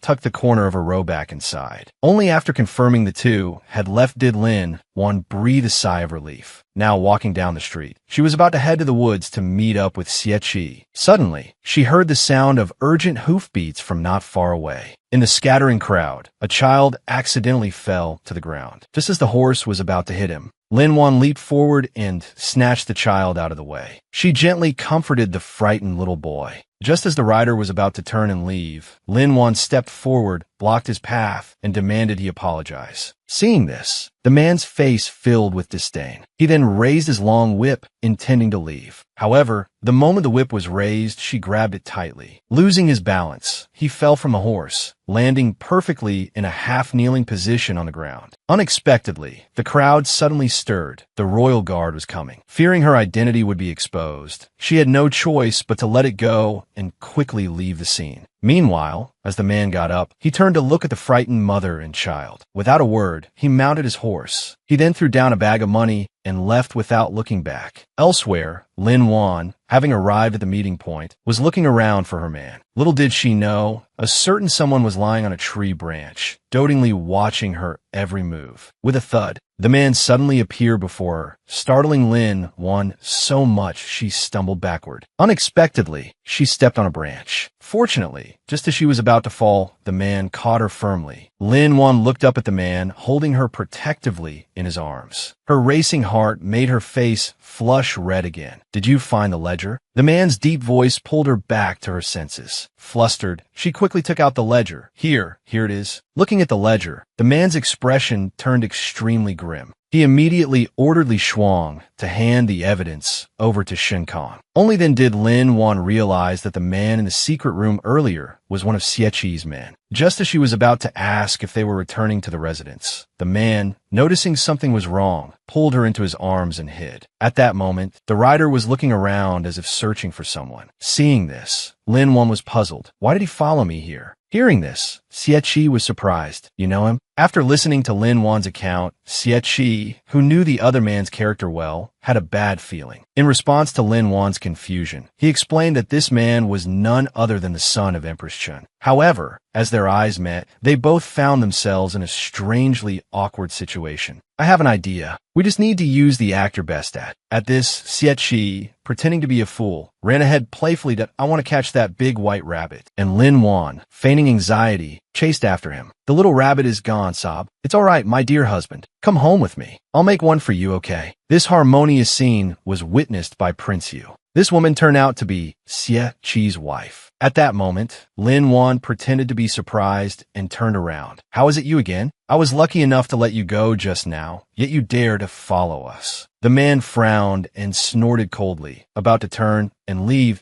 "And why, dear, who is that?" "Oh, he's a bad guy." The husband and wife, playing along with each other, deliberately raised their voices as if afraid the other man wouldn't hear. At this, Lin Wan burst out laughing. "That guy is so easy to fool. Shh, be quiet, he hasn't gone far." The man looked at his wife with a doting expression, but the next second, afraid of being discovered by others, Lin Wan pulled him away. The man looked at the woman who always stood by his side, lost in thought. What kind of person is my wife, really? Meanwhile, Chen Jiao was still enjoying his fine wine. He was soon arrested by the Ministry of Revenue and thrown into prison. This news quickly reached Prince Yu's ears. "That idiot. Just let him fend for himself. Right now, I just need you to investigate one person for me. That is Xie Qi's wife, Lin Wan." At this time, The empress, who had also received the news, was furious. She never expected her nephew to be so stupid as to embezzle from the national treasury in her name and even leave behind evidence. Shen Sung stepped forward and reported that he had already handled the matter properly so that it would not implicate the empress. However, he feared Chun Jiao himself could not be saved. The empress had long since stopped caring about his life or death. However, the Imperial Guard had always been under Chun Jiao's command. Now, she needed a trustworthy person to fill this vacancy. Shen Sung stepped forward and recommended himself, pledging his unwavering loyalty to her. However, the empress had long known that he and Xie Qi were close friends. In order to uncover the power behind them, she appointed him commander of the Imperial Guard, quietly waiting for the big fish to take the bait. Meanwhile, the two walking down the street noticed someone was following them. The man playfully grabbed Lin Wan. "How about we guess who sent them?" He then pulled Lin Wan and ran deep into the crowd. Just as the man was searching everywhere for the two of them,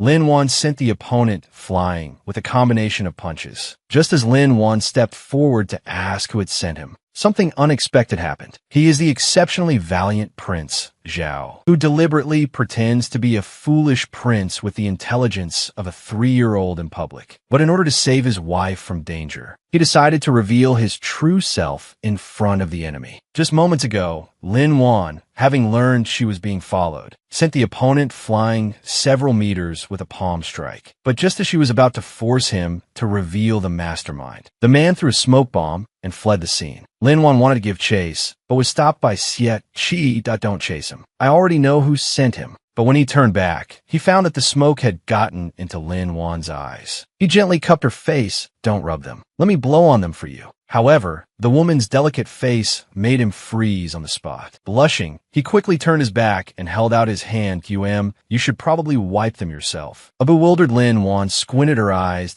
"Is this man teasing me?" With teary eyes, she asked who the follower really was. The blushing man didn't answer, only telling her to go somewhere with him that night, and then she would know. That night, the two snuck into the palace, carefully avoiding all the guards. Facing Lin Wan's confusion, Xie Qi smiled slightly. "We're here to steal a person." "Steal a person? Oh my god." At a time like this, how can he still be in the mood to make such a joke? The man was seen twisting a switch in a very inconspicuous place. He explained that the man who followed them during the day was one of Shen Tsung's men. He had made an agreement with Shen Tsung long ago, and everything that had happened was just an act for the Empress to see. Following closely, Lin Wan walked into the secret passage. She just felt that she could understand Xie Qi less and less. How many more secrets was he hiding? At that moment, a woman in a black robe was sitting in a corner. The dim light prevented Lin Wan from seeing her face clearly. "I heard you want to see me. Have you thought it through?" "Yes. Here is next month's antidote. Take it." Xie Qi passed the antidote to Lin Wan. "Here, my dear, it's time for your medicine." The woman gave a cold laugh.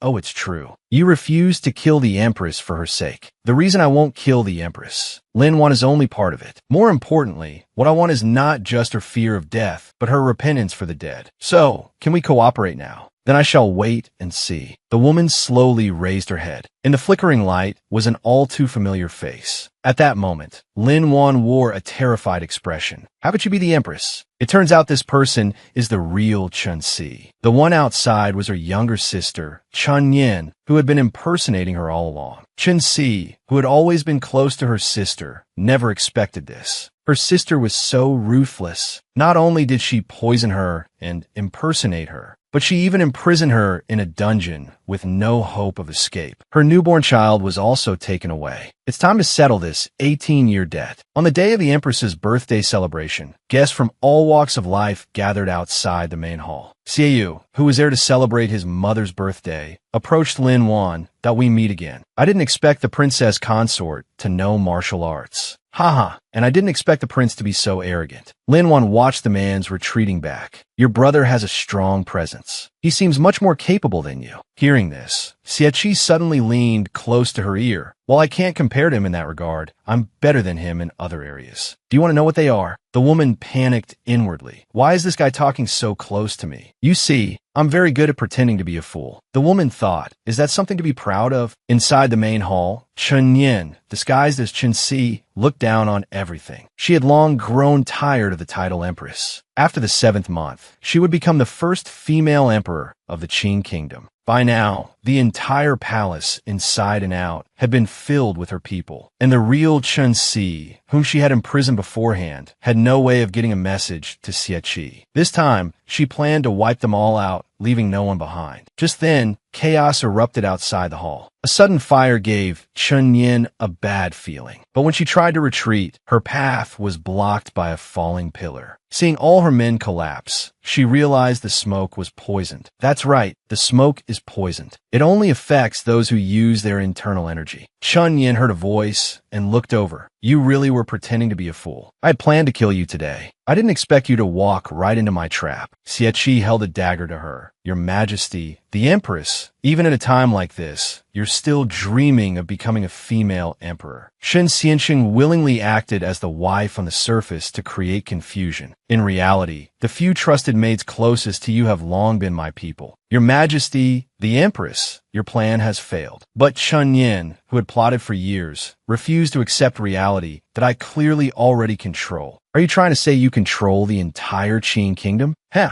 your Majesty is so clever. You should be thinking about who gave me this power and helped me plan. The woman suddenly laughed hysterically. Even if you kill me, my forces will grind you to dust. Don't forget, I still have Xie Yu to avenge me. The man withdrew his hand that I won't kill you, because I want you to suffer a fate worse than death. A slight smile played on the man's lips. Chen Si, oh no, I should say Chen Yin. Why don't you turn around and see who's behind you? Breaking out in a cold sweat, Chen Yin roared. Why are you here? Aren't you afraid? I'll kill Xie Yu. Her wound touched, Chen Si grabbed her, her eyes filled with hatred. Sister, you can't do this. You're still afflicted by the poison I gave you. So are Xie Yu and His Majesty. You can't kill me. Chen Si suddenly released her grip. Of course, I won't kill you. After all, death would be too easy for you. Chen Yin, having lost everything, tried to struggle, but was knocked unconscious by a single blow from Xie Qi. It's time to settle every single one of these debts. He then stood up and looked at Chen Si. The 10,000 flowers poison that Chen Yin planted, are you sure you can cure it? Of course. After this fire, I can be myself again, and those forces will naturally become my forces. With that, she turned and walked into the heart of the flames without looking back. Xie Qi held back Lin Wan, who wanted to stop her. This is a path she must walk. If she doesn't endure some hardship, how can she explain this sudden change? After carrying Chen Yin out and cleaning up the scene, Xie Qi, along with Lin Wan, pretended to be victims and walked out of the hall. Xie Yu, not seeing his mother, rushed into the sea of fire without hesitation. Seeing this, Lin Wan felt a pang of pity. Not only had Xie Yu mistaken an impostor for his mother for years, but he had also been poisoned by this venomous empress. Even now, he still didn't know the truth. She looked at Xie Qi, who was still pretending to be unconscious in her arms. Why do I find him harder and harder to understand? I feel so distant from him. The mad prince pretended to be a foolish child with the intelligence of a 3-year-old. Facing his love rival, he activated his wife protection mode by playing dumb. At this moment, a young woman stood outside the imperial court with a worried expression. But the man, after finishing the morning court session, was clutching his head, looking aggrieved. Just now, the long-ailing emperor announced that from this day forward, the affairs of the state will be jointly managed by the two brothers. Despite a chorus of opposition in the court, the emperor, who favors Xie Qi, insisted on this decision. Seeing Xie Qi, Lin Wan happily waved at him, and upon seeing her, he also beamed with joy. Great! Wifey has come to take Aki home.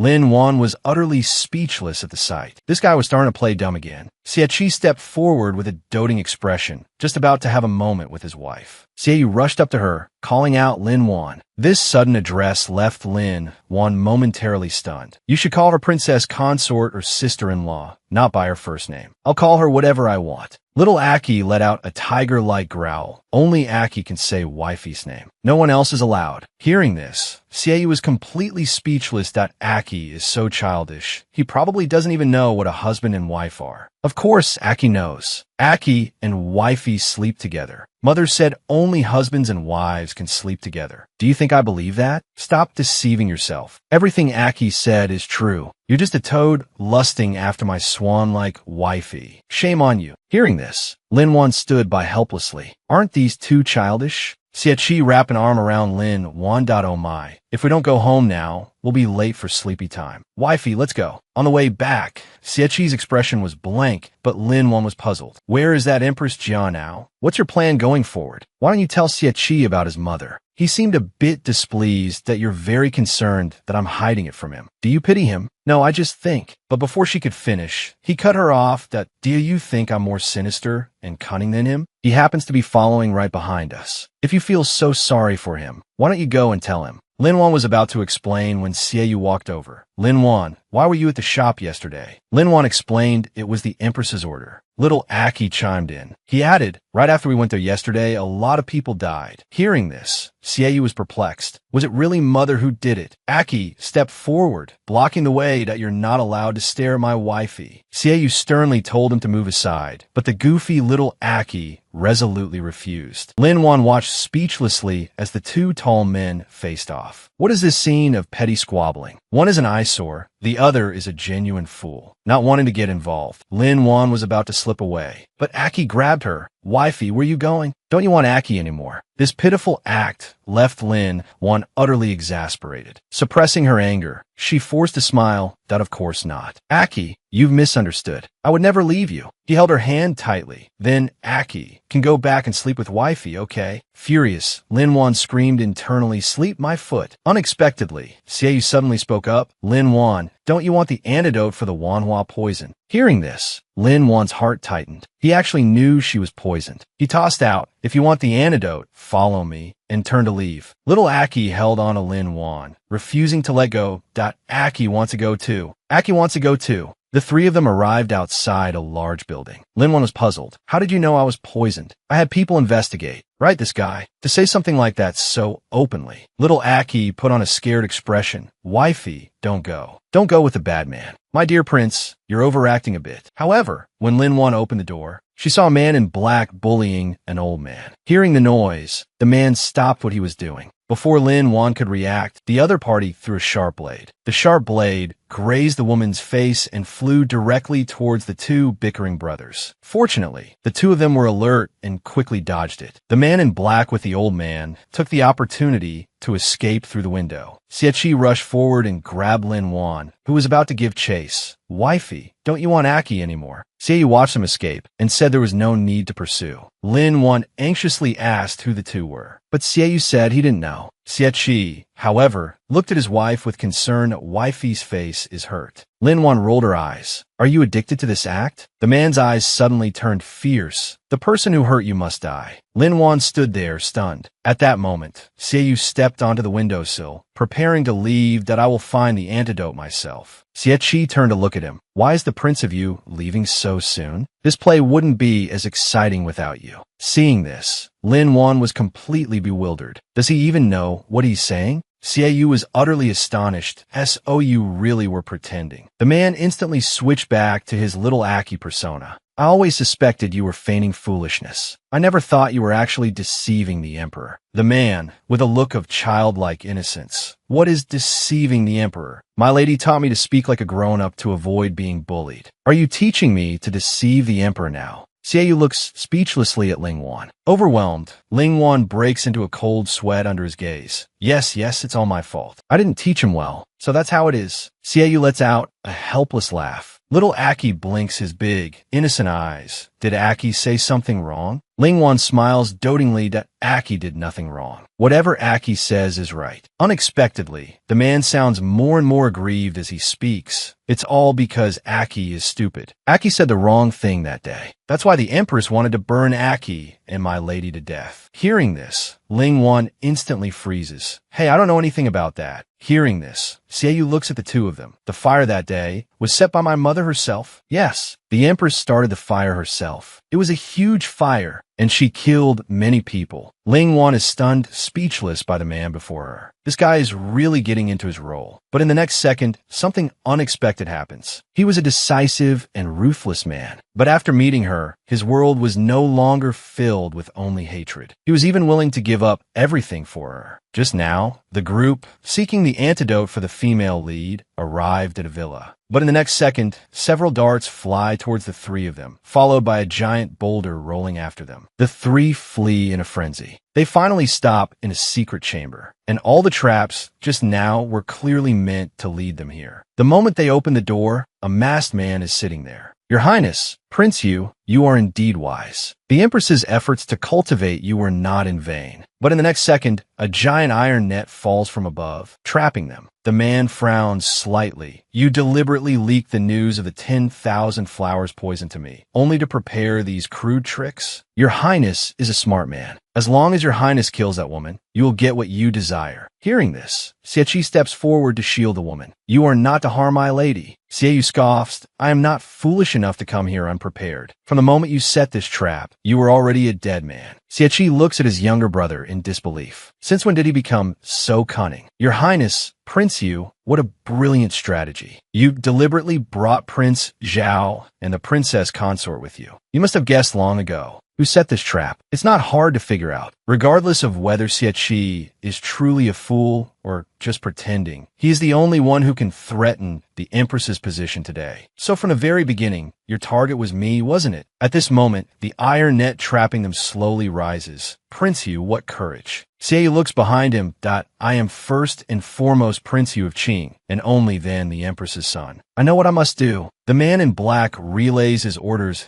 If Prince Yu does not take this opportunity to move against Prince Zhao, then give the antidote to his Highness. Xie turns and tells the man, my past tolerance was for the sake of protection. Now, there is no one left who needs my protection. After Xie leaves, the man removes his mask, revealing his true face. Be why His Majesty's order. I have been waiting for you here, Your Highness. But Xie expresses that he only wants to leave with Ling Wan right now. Guard Long frowns slightly. Yes, Your Highness, going to forget the Yuan family's blood feud, and forget His Majesty's years of endurance and humiliation, all for Ling Wan. You are mistaken, sir. Aki has never for a moment forgotten the Yuan family's feud or my imperial father's suffering. For more than a decade, Aki has feigned madness. People say Aki is lucky, but Aki knows that Guard Long has been secretly protecting me all these years. Aki dares not forget. At this, Ling Wan is utterly dumbfounded. So Xieqi's backer was the emperor all along. Guard Long explains that the reason His Majesty wants the two brothers to govern together is, 1. He fears the ministers will not be convinced, since in everyone's eyes, he is still the mentally deficient, foolish prince. And 2. He hopes to stabilize the Empress's power this way. He then orders his subordinate to bring the antidote for the 10,000 flowers poison. At a glance, Ling Wan recognizes that this was the man who was following her that day. No wonder Xie was so calm back then. They were working together all along. Regarding Prince Yu's poisoning, His Majesty also just found out. As the Empress is treacherous, His Majesty wanted to use this as a ploy to lure him out. If Prince Yu had made a move, he was to be killed without mercy. Hearing this, Ling Wan's heart sinks. The Emperor was ruthless enough to want to kill Xie.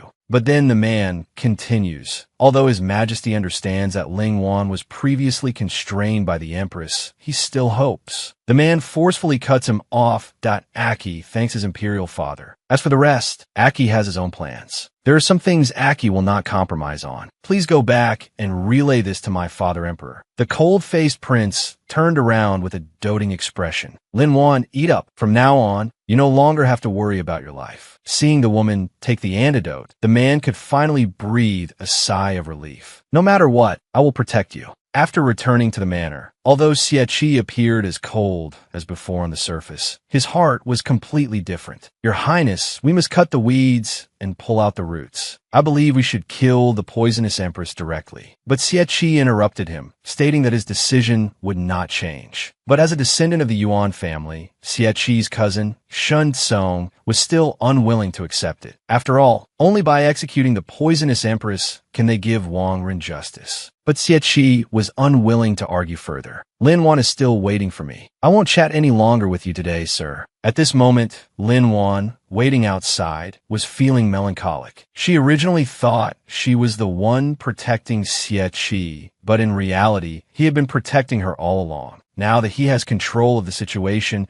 he probably won't need me anymore. To my lady, why are you spacing out again? Under the glaring sun, the man's figure seemed particularly hazy. He took her hand to go home. She wanted to remember every beautiful moment, because once the system's mission is complete, she will have to return to the modern era. And by then, all she'll have left are these memories. At this moment, from a corner, Shun Tsung silently watched everything. Ever since the prince met her, everything had changed. The next day, while Lin Wan was waiting for Xie outside the palace, playing around out of boredom, Xie unexpectedly came up behind her. He handed her the antidote for the 10,000 flowers poison. Although my mother is currently unconscious, given her nature, she will never let this matter rest. Take this antidote and be more cautious in the future. Unexpectedly, Xie suddenly appeared. Aki saw it again. Little brother is trying to steal Aki's lady. Little brother is so bad. He then took his wife's hand and his Aki got lost. From now on, Aki will hold my lady's hand, so I won't have to make my lady wait. Lin Wan returned the medicine box to Xie, saying she already had an antidote. But in the next second, the system's voice echoed in her mind. The intense pain caused Lin Wan to faint again. Faced with the demand to return to the modern era, what will she do? The girl who traveled to ancient times is required to return to the modern era after completing her mission. But having fallen for the male lead, she no longer wants to go back. However, if she refuses, she will die here in 24 hours. Faced with the unconscious girl, Xieqi's heart sank to the depths. Even the physician couldn't find the reason for her fainting. Meanwhile, Shun Tsung, who saw Lin Wan as a thorn in his side, was secretly pleased. Lin Wan is an assassin sent by the poisonous empress. She cannot be kept, but the male lead couldn't stand hearing anyone speak ill of Lin Wan. She is my princess consort. She has saved me from danger multiple times. If I were to abandon her, that would truly disappoint the world. Unconvinced, Shun Tsung wanted to say more, but he was sharply cut off by Xie. That day, Mr. Shun, you clearly knew the princess consort was poisoned by the 10,000 flowers, yet you did not report it to me. I hope something like this does not happen a second time. But Shin Tsung insisted he did nothing wrong. Since she was sent by the enemy, she cannot be allowed to stay by your highness's side. At this, Xie was thoroughly enraged. I in the past, present, or future, Lin Wan is my person. There are still external matters that require your attention, sir. In the coming days, unless summoned by me, you need not come to the manor. The man came to Lin Wan's side, his entire being filled with unease. As long as she could wake up, he was willing to be her little fool forever. Even if it meant giving up his hatred, giving up his power, he was willing. After an unknown amount of time, Lin Wan awoke from her dream and saw the man keeping watch by her side. I think I heard someone say they would rather give up power and revenge. The man was just about to say something, but was interrupted by Lin Wan. Listen to me. Although I wish you were Aki, I know even better that you're Xie. The man was a bit flustered. What are you trying to say? Knowing she was about to leave, Lin Wan forced a smile. I want to say that no matter who you are, I like you. The man, inwardly ecstatic, blushed to the tips of his ears. Lin Wan's sweat dropped. What are you blushing for? A moment later, Lin Wan looked reluctantly at the man who pretended to be a fool for her. If I disappear, will you still be as happy as you are now? Scattered petals drifted down with the wind, just like her heart at this moment. Not knowing where to go. What's wrong, my lady? Is something on your mind? Lin Wan stared at the man before her. She knew he was playing dumb, but she couldn't help but be captivated by his innocent act. If something is on your mind, my lady, you can tell Aki. Knowing full well her time was short, Lin Wan slowly raised her hand and grabbed his ear. You've taken this foolish act too far, don't you know? The man smiled dotingly. It's been a while since I've acted this way in front of you, my lady. I'm getting a bit rusty. After speaking, he immediately switched to his scheming mode. That if my lady doesn't like Aki, I can try a different persona. Startled, Lin Wan was momentarily stunned.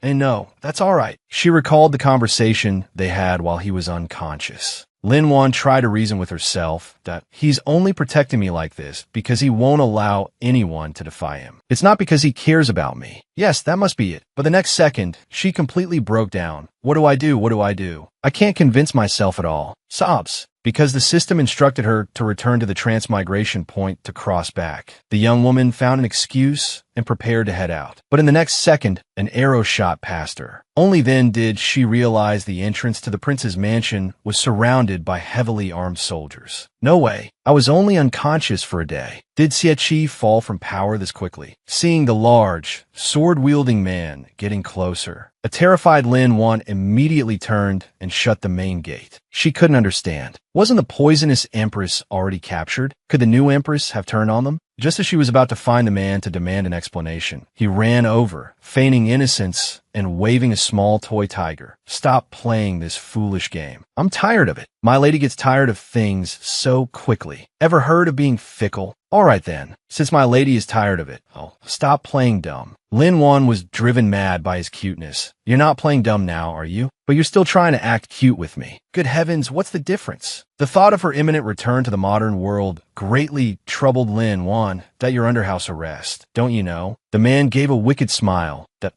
my lady worried about me? The real show is just getting started. The Empress was burned in a fire and is unconscious, and I'm the prime suspect. If the Empress isn't a mere figurehead, how will the hidden forces ever trust him? Only then did Lin Wan realize this was all part of his plan. Facing the astonished Lin Wan, the man once again switched back to being little Aki. Does my lady think Aki is cruel and ruthless? Compared to the scheme you just laid out, the way you switch expressions is what's truly terrifying, okay? The man gave a silly smile. But my lady likes it this way, doesn't she? At that moment, in the mansion's courtyard, the man was actually playing hide-and-seek with Lin Wan. Why is it that when you hear me count to 3, you instinctively want to hide? Who am I? Where am I? Why am I playing such a childish game? Just then, the system warned that only 8 hours remained until transmigration. Now that the prince's mansion was completely surrounded, she had to find a way to escape. But why do I feel a strange sense of pride hiding here? Unexpectedly, the man's sudden appearance startled Lin Wan, making her jump. Holding candy, Aki danced with joy. But the sight of the candy left Lin Wan stunned. You just snuck out to buy candy? That's right. Even though we have to trick the Empress's people, it's still quite simple to get out. Hearing this, Lin Wan flew into a rage. You did that on purpose, didn't you? Why didn't you say so earlier? I must have been poison stupid to believe him when he said he likes every side of me. Xie is a little devil, but Aki isn't even a real person. Sobs the young woman grabbed the man, begging him to take her out. But the next second, as he crawled toward the doggy door, she was bewildered.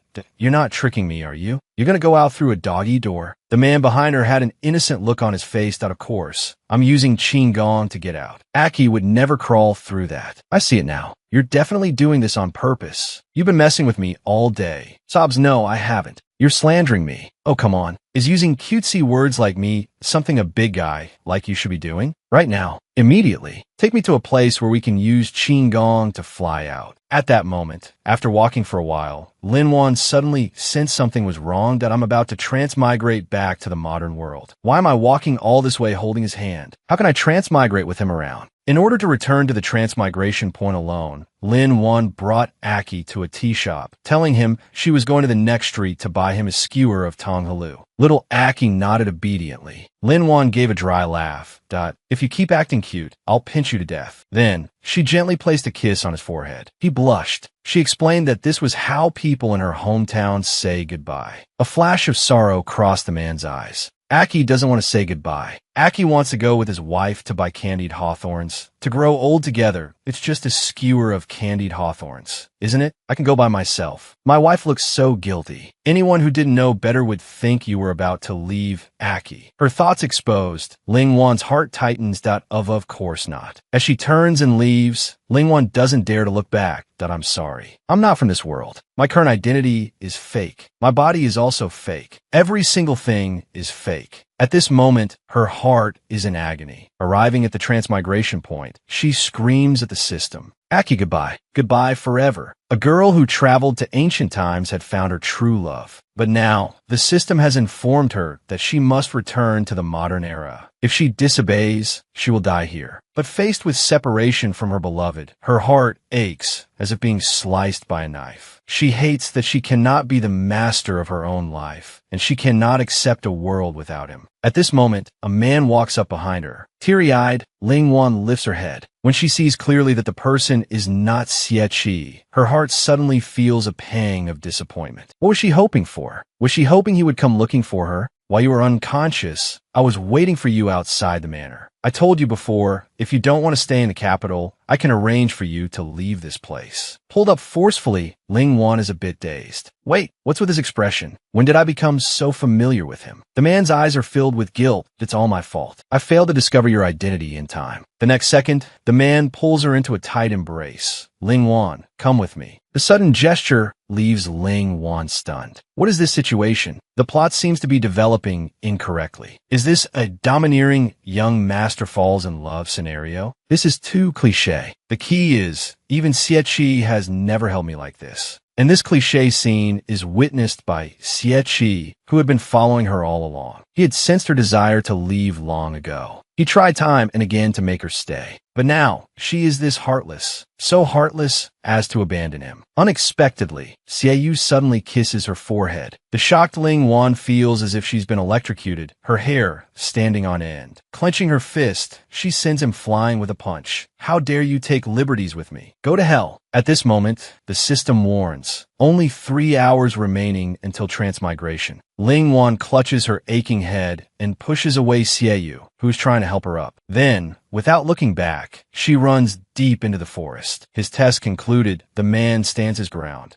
The person my brother has his eyes on is truly extraordinary. Hiding among the reeds, Ling Wan is still on edge. Did Xie fail to seize the throne and decide to snatch a girlfriend instead? This is utterly outrageous. Relaxing, she lies down exhausted on the ground. Xie is so clever. He should have discovered I'm gone by now. I wonder if he's sad right now. Unexpectedly, the system suddenly accelerates the countdown to just 1 hour remaining. Did a dog chew on you, you piece of junk? It's only been a little while, and you've deducted 2 hours. This is too much. But the next second, the transmigration time jumps to only 1 minute remaining. Trying to refuse, Ling Wan screams in agony, just as she thinks she is about to be transported back to the modern era. The system's transmigration fails due to an unknown error, and Ling Wan, losing consciousness, falls into a coma once again. Meanwhile, Li Shuang, who lost Ling Wan, kneels on the ground. The man before him has a grim expression. How is the investigation into the system that the princess consort mentioned? Li Shuang reports that among the people connected to the princess consort, there is no one named system. However, the state preceptor of the Lan Kingdom, far to the west, happens to share this name. The man's eyes grow distant.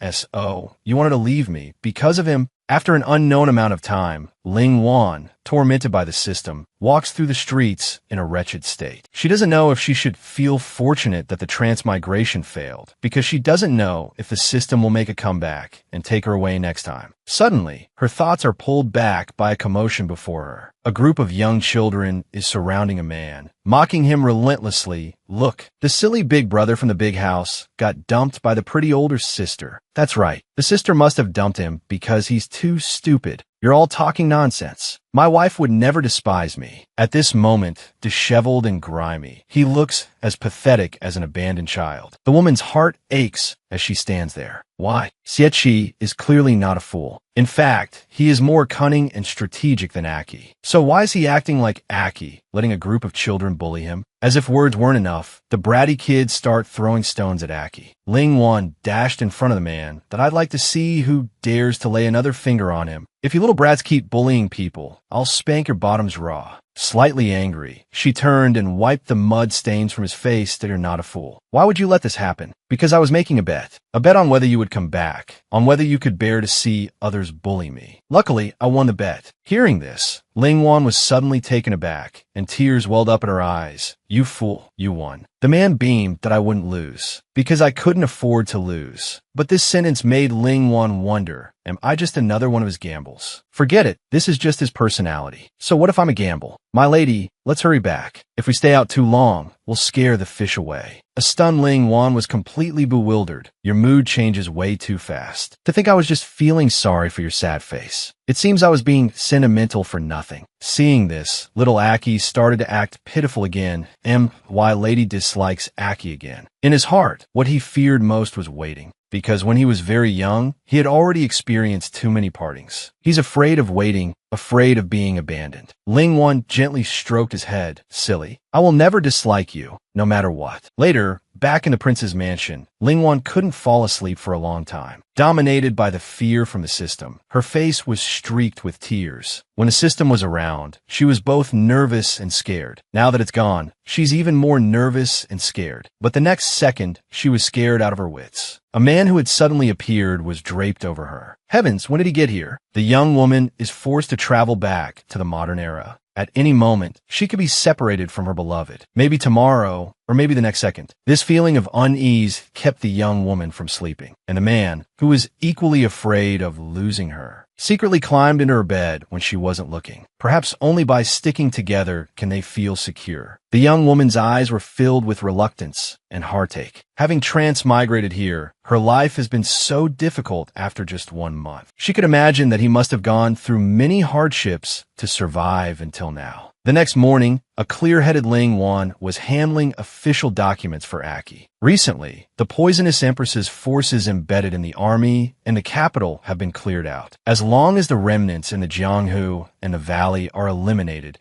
Xie can be himself openly and no longer has to feign foolishness. But the next second, she discovered that the maid beside her was actually sent by Shun Tsung to monitor her. Moreover, she could clearly feel that this Shun Tsung held deep hostility towards her. Unexpectedly, the awakened Aki joined the maid in messing with her. Then, he deliberately fell to the ground and started acting pitiful. My lady is so fierce. My lady doesn't like Aki anymore. Lingwan took the opportunity to send the maid away before helping the man up. You completely ignored me playing along with you. Damn it, why am I spouting internet slang? Mentally exhausted, Ling Wan collapsed to the ground. I just want some peace and quiet. But as she glanced back, she discovered a turtle had been drawn on her face in the mirror. Since you want to act like a naughty child, I'll give you a complete childhood. At this moment, Ling Wan, who usually loves to eat, had no appetite. She wanted to tell him her true identity, but recently he had started feigning foolishness in the mansion again. He must be facing a very tricky situation right now. At this point, the man suddenly mentioned that Feihua Pavilion has had some movement recently. He asked if she still remembered what happened in the pavilion before. Ling Wan was just about to reveal her identity, but was interrupted by the approaching maid, who urged them to hurry up and eat. A startled Ling Wan shot her a death glare. She must be doing this on purpose. Then, she pretended to poke around in the food. This girl keeps rushing us to eat. Could there be a note hidden inside? Unexpectedly, Aki knocked the food to the ground. Only then did Ling Wan realize there was something wrong with the food. Seeing so many eyes watching, she got up and started playing along, scolding Aki for being naughty. Aki, with a pitiful look, said, Aki doesn't like these. Aki only wants to eat tonghalu. Ling Wan put on an air of authority and ordered the maid to take the dishes away and buy some tonghalu. However, no one around her moved. Being a princess consort with no real power is so frustrating. To prevent Aki from getting into trouble, Ling Wan picked up the bowl of rice, intending to eat it for him. The man was about to stop her, but was halted by Ling Wan. She signaled him with her eyes not to expose himself. Fortunately, a cat suddenly jumped down from the courtyard wall. Coincidentally, it bumped into Ling Wan and knocked over the bowl of rice. A starving Hakimi merely took a lick and began foaming at the mouth from the boxed meal. Lin Wan watched the scene before her in horror. If she had eaten it just now, she feared not even the gods could have saved her. So she used the opportunity to shout for help, claiming the food was poisoned. But aside from her own frantic yelling, there was not a single stir in the prince's mansion. What is this? I've shouted my throat hoarse and haven't seen a soul. Just then, Xie stated that everyone in the mansion had been dealt with overnight. He didn't want her to put herself in harm's way as she had before. He was afraid of losing her again. Hearing this, Lin Wan nodded her head frantically. Her expression left the man stunned.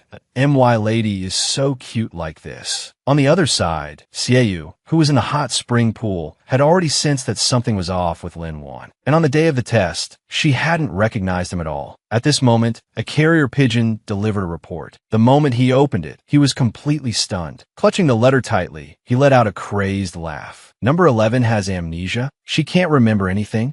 How is that possible? As a number 1 assassin of my Feihua Pavilion, she has never failed a mission. And now, she has amnesia? Number 11, What kind of game are you playing? The next day, Lin Wan was still struggling with whether to tell him her identity. When Xie asked her for information on Feihua Pavilion, she had no idea what to say. But the next second, she was startled by the man behind her.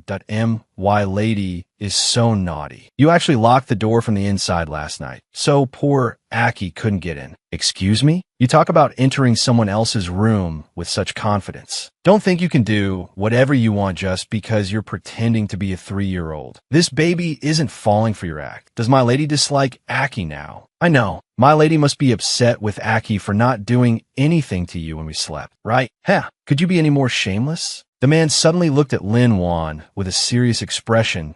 I am serious. It is my undeniable duty to continue the royal bloodline. At this, Lin Wan's face turned as black as charcoal. You dare say that one more time? Sob, my lady is so scary. Aki knows he was wrong. Lin Wan watched you constantly hovering inside and outside the room, spying so diligently, you'll probably get a red envelope as a reward, right? She then pulled Aki along, pretending to teach him how to write. Xie quietly asked her why she used so many strange phrases and where this hometown of hers was. Without turning her head, Lin Wan said that ever since she woke up that time, she couldn't remember anything from before. Just as the two were having fun, Princey requested an audience at the gate. On the way there, the man reminded her that Xie is the master of Feihua Pavilion, and that the poisonous empress had invested a great deal in Xie to ensure he could smoothly ascend to power. Only then did Lin Wan realize that this Prince Yu had long become a pawn of the poisonous empress, because the leader of an assassin sect could never become emperor. When the two arrived at the gate, a delicate-looking young girl instantly burst into tears of joy. Before Lin Wan could react, she was pulled into a hug. Older sister, I finally found you. Sister, why didn't you come looking for me? Have you forgotten, Xie? The baffled Lin Wan was completely bewildered. That I actually have a sister this old? And nobody thought to give me a heads up? Since I've delivered her to you, I'll be on my way. Lin Wan quickly stopped him. This mansion is currently surrounded. There's no way I can get her inside. Rest assured, as for the people I brought, which of these good-for-nothings would dare to stop them? Lin Wan gave an awkward smile. I must have been possessed by a ghost to think that Xie seemed like a simple-minded big brother. The man's lips curved into a slight smile. Lin Wan, sooner or later, you will remember my other identities. Hearing this, Lin Wan's heart tightened. What other identities? Ex-boyfriend? A fling? Or a secret admirer? My God, the original Lin Wan's taste in men couldn't have been this bad. After returning to the mansion, Aki started to get jealous that Aki doesn't want this girl hugging my lady. Watching the two who were ready to fight the moment they met, Lin Wan was utterly speechless. It seemed there would be no more peaceful days ahead. Xie watched the girl who was constantly clinging to Lin Wan. Why would Xie deliberately send Xie at this time? Could it be that he already suspects Lin Wan's identity? So, Lin Wan, if you're not an assassin from Feihua Pavilion, then who are you really? He is the decisive and formidable Prince Zhao. Yet now he must pretend to be a foolish prince with the intellect of a 3-year-old to make his mortal enemy lower his guard. Every day, he pulls his wife along to act in a play, and now they face a cute young girl who has suddenly entered their mansion. Lin Wan decided to cook herself to test the waters. Seeing her sister busy, the younger sister looked displeased. This was no work for a princess consort. Marrying a fool like you is the worst luck imaginable. Wifey, someone called Qi a little fool. Boo-hoo. However, Lin Wan, cooking in a large wok for the first time, was clearly flustered. If this girl is really Lin Wan's sister, how could she not recognize her? But she was sent by Xie. Then she should know Lin Shi of Feihua Pavilion. A moment later, a soot-covered Lin Wan brought out the pastries she had made. But little Qi looked disgusted and refused to taste them. Faced with his wife's repeated pleas, little Qi shoved the tiger rice ball right into Lin Wan's mouth. Why don't you try it first, wifey? As if she had swallowed a whole bag of salt, Lin Wan almost passed out. Forcing a brilliant smile through the pain, she said, "Qi is so good. You've learned to share. Quick, Qi, eat up. It's really delicious." Looking at this disastrous dish, she thought that if she had to pretend, she might as well drag someone down with her. Unexpectedly, the man suddenly reached out and wiped the rice crumb from the corner of her mouth. The gentle touch made Lin Wan's heart pound wildly. The man's face drew closer and closer. She could clearly feel his breath. The moment their lips met, Lin Wan's mind went blank. Afterward, the man touched his lips, as if wanting more. Are girls supposed to taste this salty when you kiss them? A blushing Lin Wan was about to say something when she saw Si Chin's murderous expression. Little fool, you just kissed my sister. The interrupted man's eyes flashed with a momentary coldness. But in the next second, he returned to his little A-Chi persona. Wifey loves playing the kissing game with a Chi the most. We kiss every day. Hearing this, Si Chin grabbed a Chi and pulled him away. You lecherous, stinking fool. If you dare kiss my sister again, I'll tear your mouth apart. Seeing this, Lin Wan hurriedly got between them to break up the fight. But the man dotingly wiped the woman's mouth again. Then he whispered in her ear, "Are you afraid I'll kill him?" Her thoughts seen through, Lin Wan froze on the spot. For that brief moment, his expression was so terrifying that she thought he really would do it. The man's eyes suddenly looked hurt.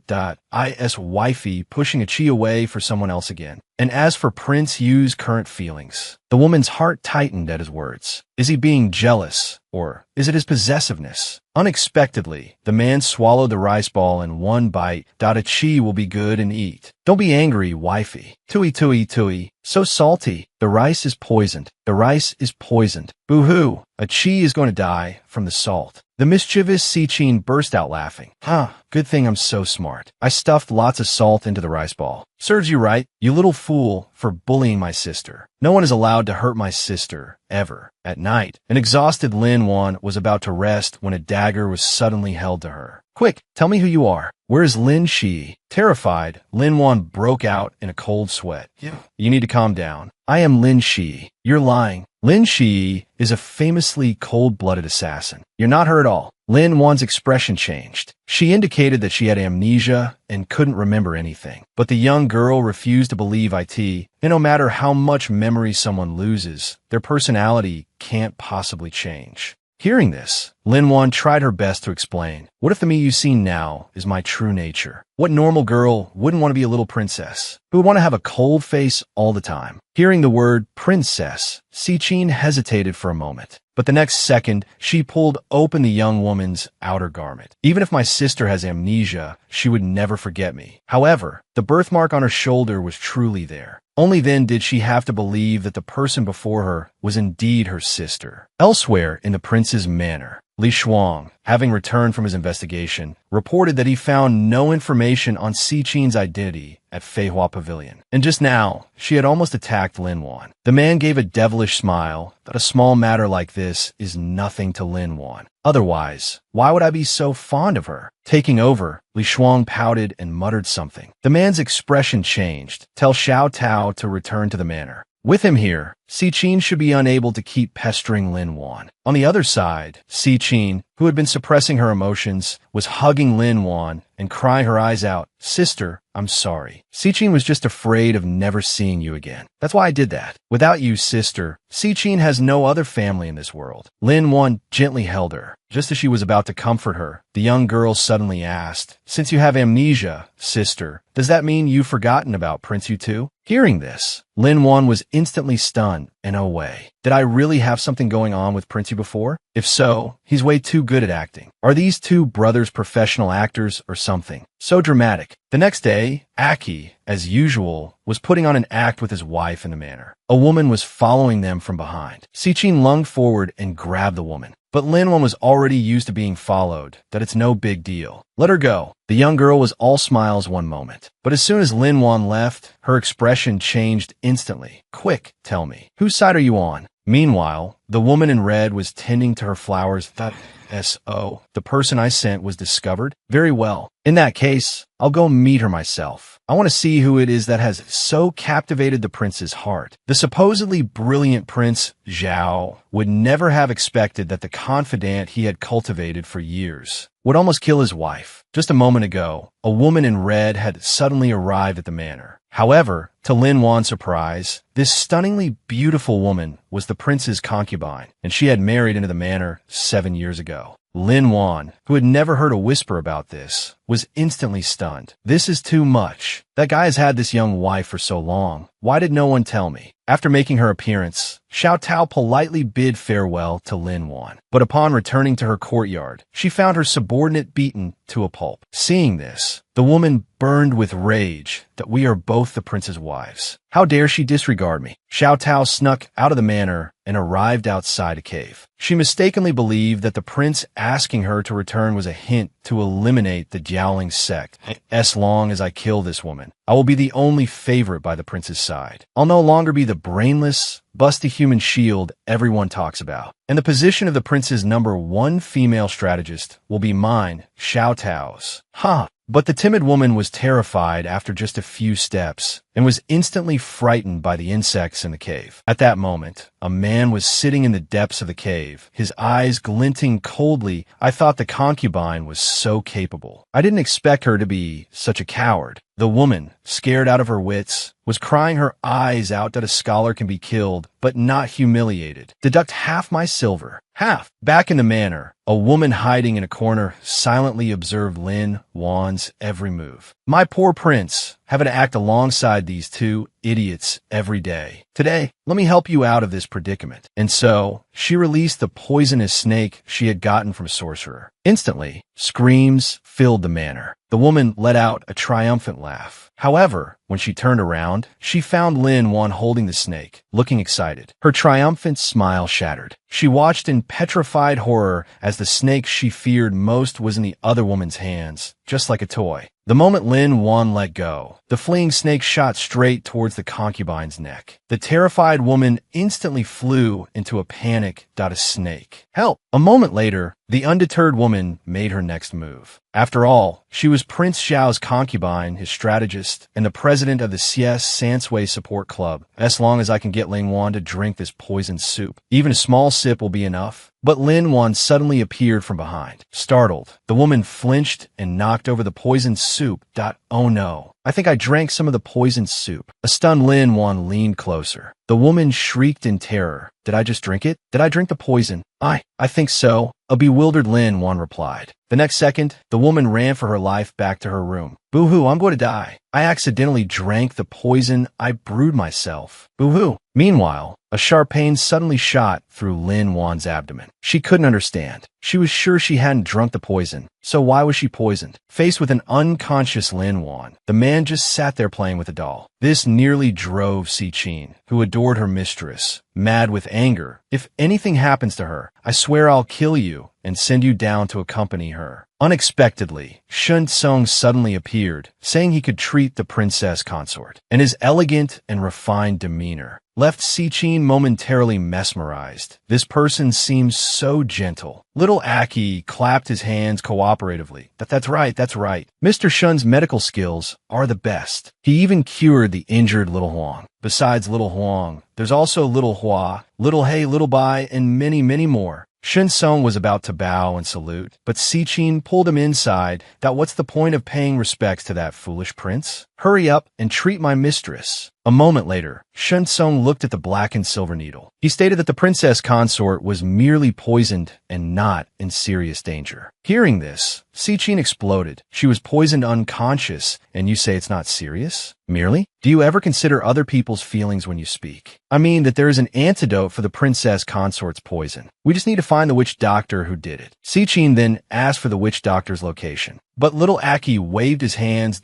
Aki knows that person is in Panshan Cave. But the next second, he returned to his usual state.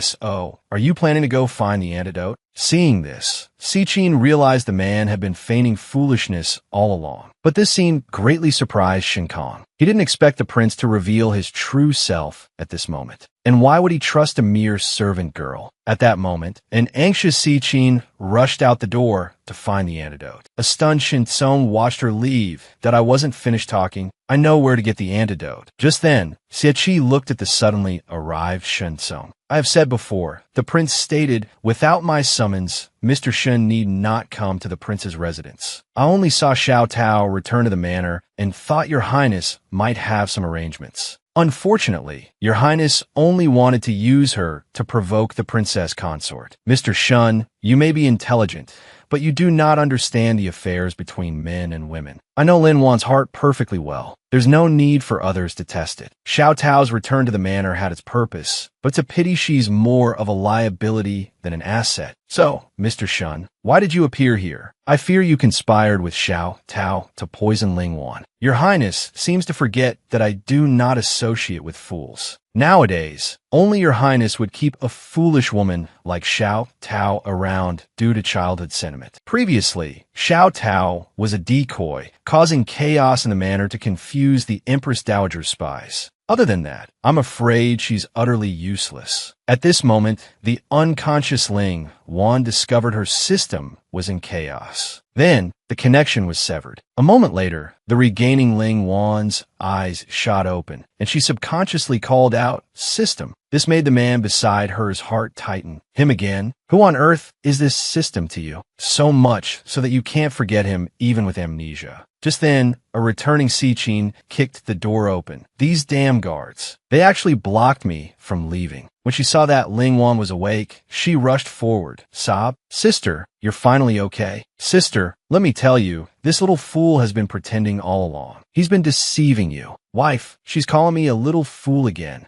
Meanwhile, in Panshan Cave on the back mountain, the witch doctor, tortured to within an inch of his life, pleaded with the man before him to spare him. "Sir, when you took advantage of the side consort's ignorance, poisoning her clothes and implicating my beloved, did you ever guess what your own fate would be?" At this moment, the man seemed as if he had just stepped out of hell. Heaven has a path, but you did not take it. Hell has no gate, yet you threw yourself in. Men, burn this place to the ground. The man looked at the blood-stained long sword in his hand. Killing does not bring me joy, but it allows us to survive. Before, I lived for revenge. After meeting you, I live only to protect. Although I want to be the Aki in your heart, I know I cannot. Just when the man thought he had the power to protect his beloved, she vanished completely from his world in order to save him. Just after waking up, the Empress Dowager summoned Lin Wan to the palace, ordering her and Prince Zhao to go to Fahua Temple to pray for the people. This was to lure out the Empress Dowager's last remaining hidden forces and annihilate them in one fell swoop. On the day of the prayer, citizens from all over the city gathered outside Fahua Temple, and among them, the remnants of the Empress Dowager's forces were surely hidden. The man fiddled with a tiger doll in his hands, stating that he had completely eradicated the entire Feihua Pavilion. From now on, the identity of Lin 11 would be unknown to all. Hearing this, Lin Wan was a little surprised. Does he care that much about this assassin identity? If I told him my identity as someone from the modern world, would he be just as concerned? When the carriage stopped, a young acolyte was waiting to lead the two of them. At this point, being led into the bamboo forest on the back mountain, the pair realized the enemy intended to make their move now, to make their opponents lower their guard. The dramatic couple chatted and laughed all the way. Soon, several assassins descended from the sky. Seeing the woman protecting him, the man's eyes sharpened. "Wife, killing is rough work. It's better if I handle it." Seeing this, the enemy was greatly displeased and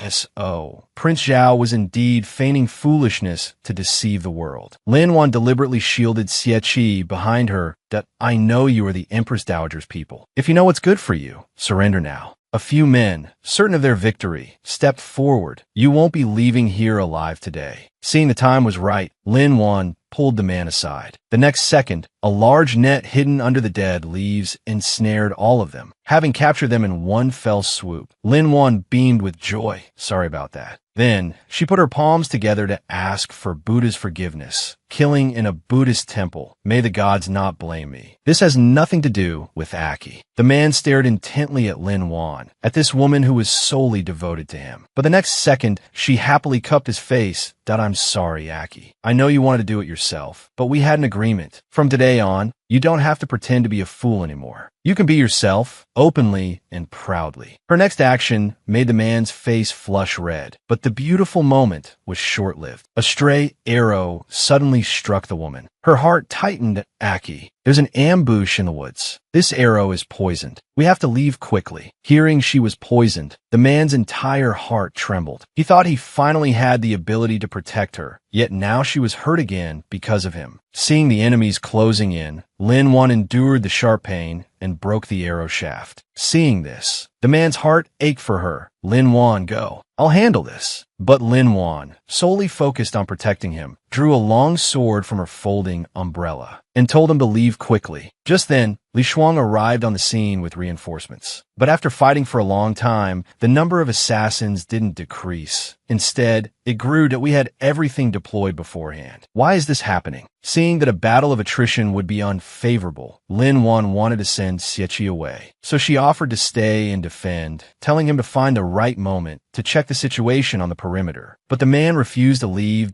I've regretted leaving you behind every single time before. This time, I won't be separated from you again. At this moment, Lin Wan could clearly sense his fear of losing her. She realized she had never been able to give him a true sense of security. She took his hand.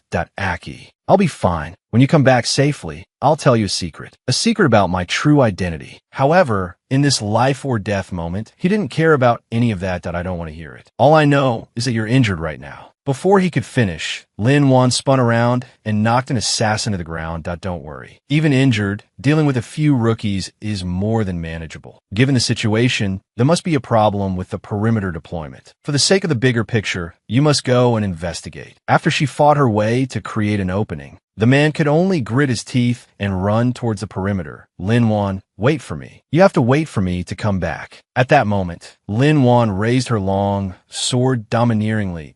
I am the #1 assassin of Feihua Pavilion. You think you're a match for me. But the next second, a huge crowd of people swarmed her. So much for honor. There are way too many of you. As she fought with all her might, outnumbered, she was ultimately defeated. But when she saw clearly who had arrived, she was instantly stunned. Long time no see, Your Highness the Princess Consort. You deliberately let in so many assassins. Your goal was to lure Xie away. He lifted her chin. The Princess Consort is indeed clever. It's a pity you must die here today. Lin Wan was confused that you're clearly one of Xie's men. Why are you trying to kill me? But the next second, as if all her strength had been drained, she collapsed to the ground. Seeing this, the man laughed smugly. You alive? Only make Xie lose his fighting spirit and his ambition for the throne. Only your death will ignite his hatred and make him revert to the decisive and ruthless Prince Zhao he once was. Lin Wan frowned, staring intently at Shun Tsung.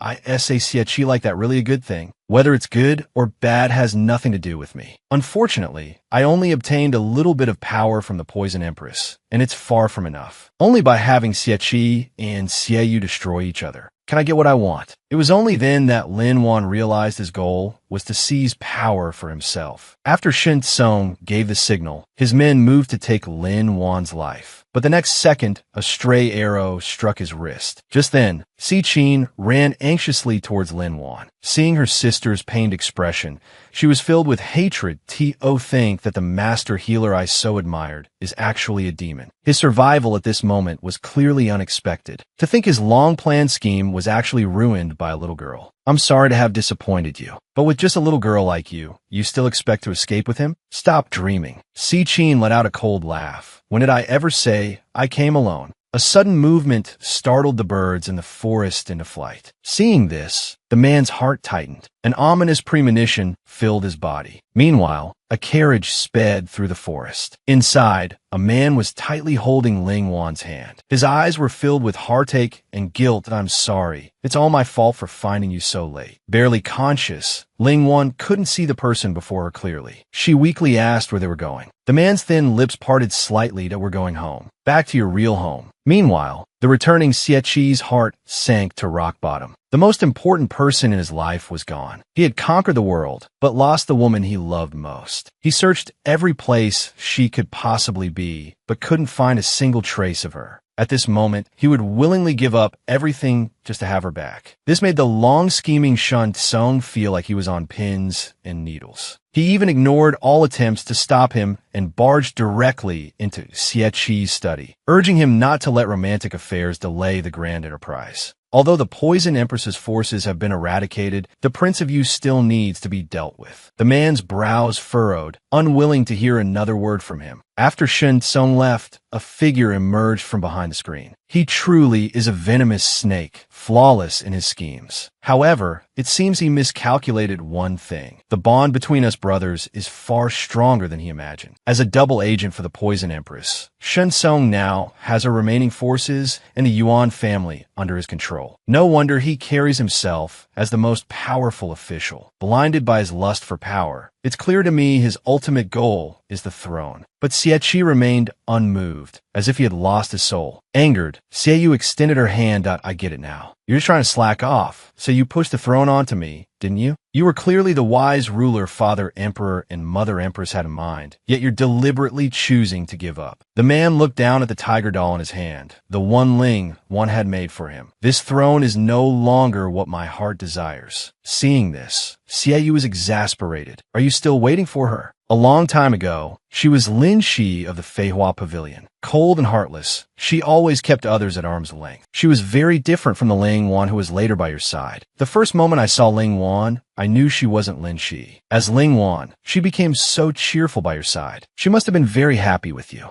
In the bamboo forest on the day of the incident, only her bloodstains remain. I've mobilized all my forces but still haven't found her. Could Ling Wan already be gone? The man's gaze was unwavering. Knowing Shun Tsung's character, if he had truly killed Ling Wan, he would have brought her body before me long ago to crush my hope. What's more, that girl Si Qin is also missing. Xieyu's brows knitted together. The Poison Empress, fearing you'd discover her identity after she married into the Prince of Zhao's manor, destroyed all of Lin Shi's records at the Feihua Pavilion. After her failed suicide attempt half a month ago, the Poison Empress has been delirious. Now Si Qin is also missing. I'm afraid there's no one left in this world who knows her true identity. Meanwhile, somewhere in the Lan Kingdom is the very Ling one that Xie is desperately searching for. And by her side, there is a man. As Ling Wan has been in a coma due to poisoning, he has been by her side every day, meticulously caring for her. Every time he thinks of the suffering she has endured, his heart aches unbearably. From now on, I will never let anyone harm you in the slightest. One day a month later, Ling Wan awoke, feeling as if she had been in a very long dream. In her dream, she had arrived in a strange place. Looking around, she instantly panicked. An unfamiliar environment and a group of strangers. When a maidservant addressed her as princess, Ling Wan was instantly stunned. What princess? Don't tell me I've transmigrated again. Just then, Si Qin, hearing her voice, rushed in. She threw herself into Ling Wan's arms and burst into tears. This is wonderful. Sister, you're finally okay. Sobs, this familiar scene made Ling Wan instantly breathe a sigh of relief. Thank goodness. Thank goodness. I didn't transmigrate. I nearly scared myself to death. Ling Wan was very confused. Where are we? And Xie? Is he all right? Upon hearing from Si Qin that he had become the formidable Prince Regent of the Qin Kingdom, her anxious heart finally settled. Ling Wan looked at herself in the mirror. She is now the 11th princess of the Lan Kingdom, but she can't help but feel that something isn't right. After she is washed up, a delighted Si Qin's eyes sparkle. Your Highness, you are so beautiful. Lin Wan pulls her close. Didn't you always call me sister before? Little Si Qin covers her face, looking pitiful. I was only your temporary sister. In the palace, I am just the princess's personal maid. Lin Wan steps forward and asks how long she has been asleep. When she hears it's been a month, she feels like she's going crazy. Why? Why has everything changed after I woke up? Meanwhile, Li Shuang frantically finds the prince. He reports that he has found the whereabouts of the princess consort. Hearing the news, Xie is so shocked that he trembles all over. It turns out that the Lan Kingdom to the west intends to form an alliance with the Qin Kingdom and has sent an envoy to deliver a portrait of their princess to the Ministry of Rites. The officials at the Ministry of Rites discovered that this princess of the Lan Kingdom bears a striking resemblance to the princess consort. Hearing this, the man feels a trace of fear. He's afraid that the person in the portrait is not the woman he has been longing for. With trembling hands, he slowly unrolls the scroll. The moment he sees the woman, his mind goes completely blank. Xie curiously leans in to take a look. The woman in this painting, she seems a bit younger than Lin Wan. Could it really be the Lin Wan we know? Or is it just a coincidence? The man reveals a long-lost smile. Is it a coincidence? We'll know once we check. Since the envoy from the Lan Kingdom has sincerely brought a portrait to propose an alliance, then it's only right for our Qin Kingdom to send an envoy to meet the person in question. That makes a lot of sense. But don't you already have a princess consort? The man's lips curl into a smile. This time, I will never let you go again. In order to find his wife, the man travels thousands of miles to a foreign country for a marriage meeting, only to nearly anger his wife to death on the spot. Just moments ago, the girl who traveled through time learned that the original owner of her body was the 11th princess of the Lawn Kingdom, the one who was least favored. Furthermore, her mother was framed by other consorts and thrown into the cold palace. Having experienced the harsh realities of life since childhood, the original owner's greatest wish was to one day be able to get her mother out of the cold palace. Finally, one day, after escaping the capital, she decided to disguise her identity and infiltrate the Flying Flower Pavilion to get close to the Qin Kingdom's Prince Xiaoyu. She wanted to use Xiaoyu's power to intimidate the Lawn Kingdom, but she fell for the treacherous queen's scheme and ended up marrying Prince Zhao. Xie, however, lost his life because of it. This series of events is enough to drive Lin Wan crazy. If the original owner had known that the Xie she married was such an angel, this goofy Xiaoyu probably wouldn't even be in the picture. She only chose Prince Yu because she had heard that Prince Zhao was a fool. When she arrives at her original mother's residence, a strange feeling surges through Lin Wan's heart. But just as she reaches the door, she hears someone barking inside. At this moment, a woman in red is standing in front of her original mother, taunting her relentlessly. And she is none other than the highly favored 7th princess of the Lawn Kingdom, Yunlan. Seeing this, Lin Wan is furious. This snob is going too far. Full of dominance, she pushes the door open and enters. I am here to visit my mother consort. Irrelevant people, please leave. Yunlan is very displeased by Yun Wei's sudden arrival. I heard you lost your memory after coming back. I didn't expect that after losing your memory, you'd also get bolder and your behavior would become cruder. Why don't I, as your older sister, teach you some manners? With that, she raises her hand to strike. But Lin Wan, as Yun Wei, doesn't even give a damn about this little shrew. She executes a shoulder throw, sending the other woman flying out of the room. My apologies. My actions are indeed uncontrollable. I hope you won't blame me, sister. Yunlan clutches her sore bottom. You don't really think Father Emperor lifted the ban here because he genuinely wanted to pardon your mother, do you? I'm telling you, the only reason Father Emperor did this is so he can announce at tomorrow's birthday banquet that you will be sent for a marriage alliance. I bet that ugly husband of yours is already on his way here. After saying this, she limps away, clutching her backside, leaving a stunned Lin Wan frozen in place. What the hell? No way. Why am I getting married again? Who am I? Where am I? What is wrong with this world? System?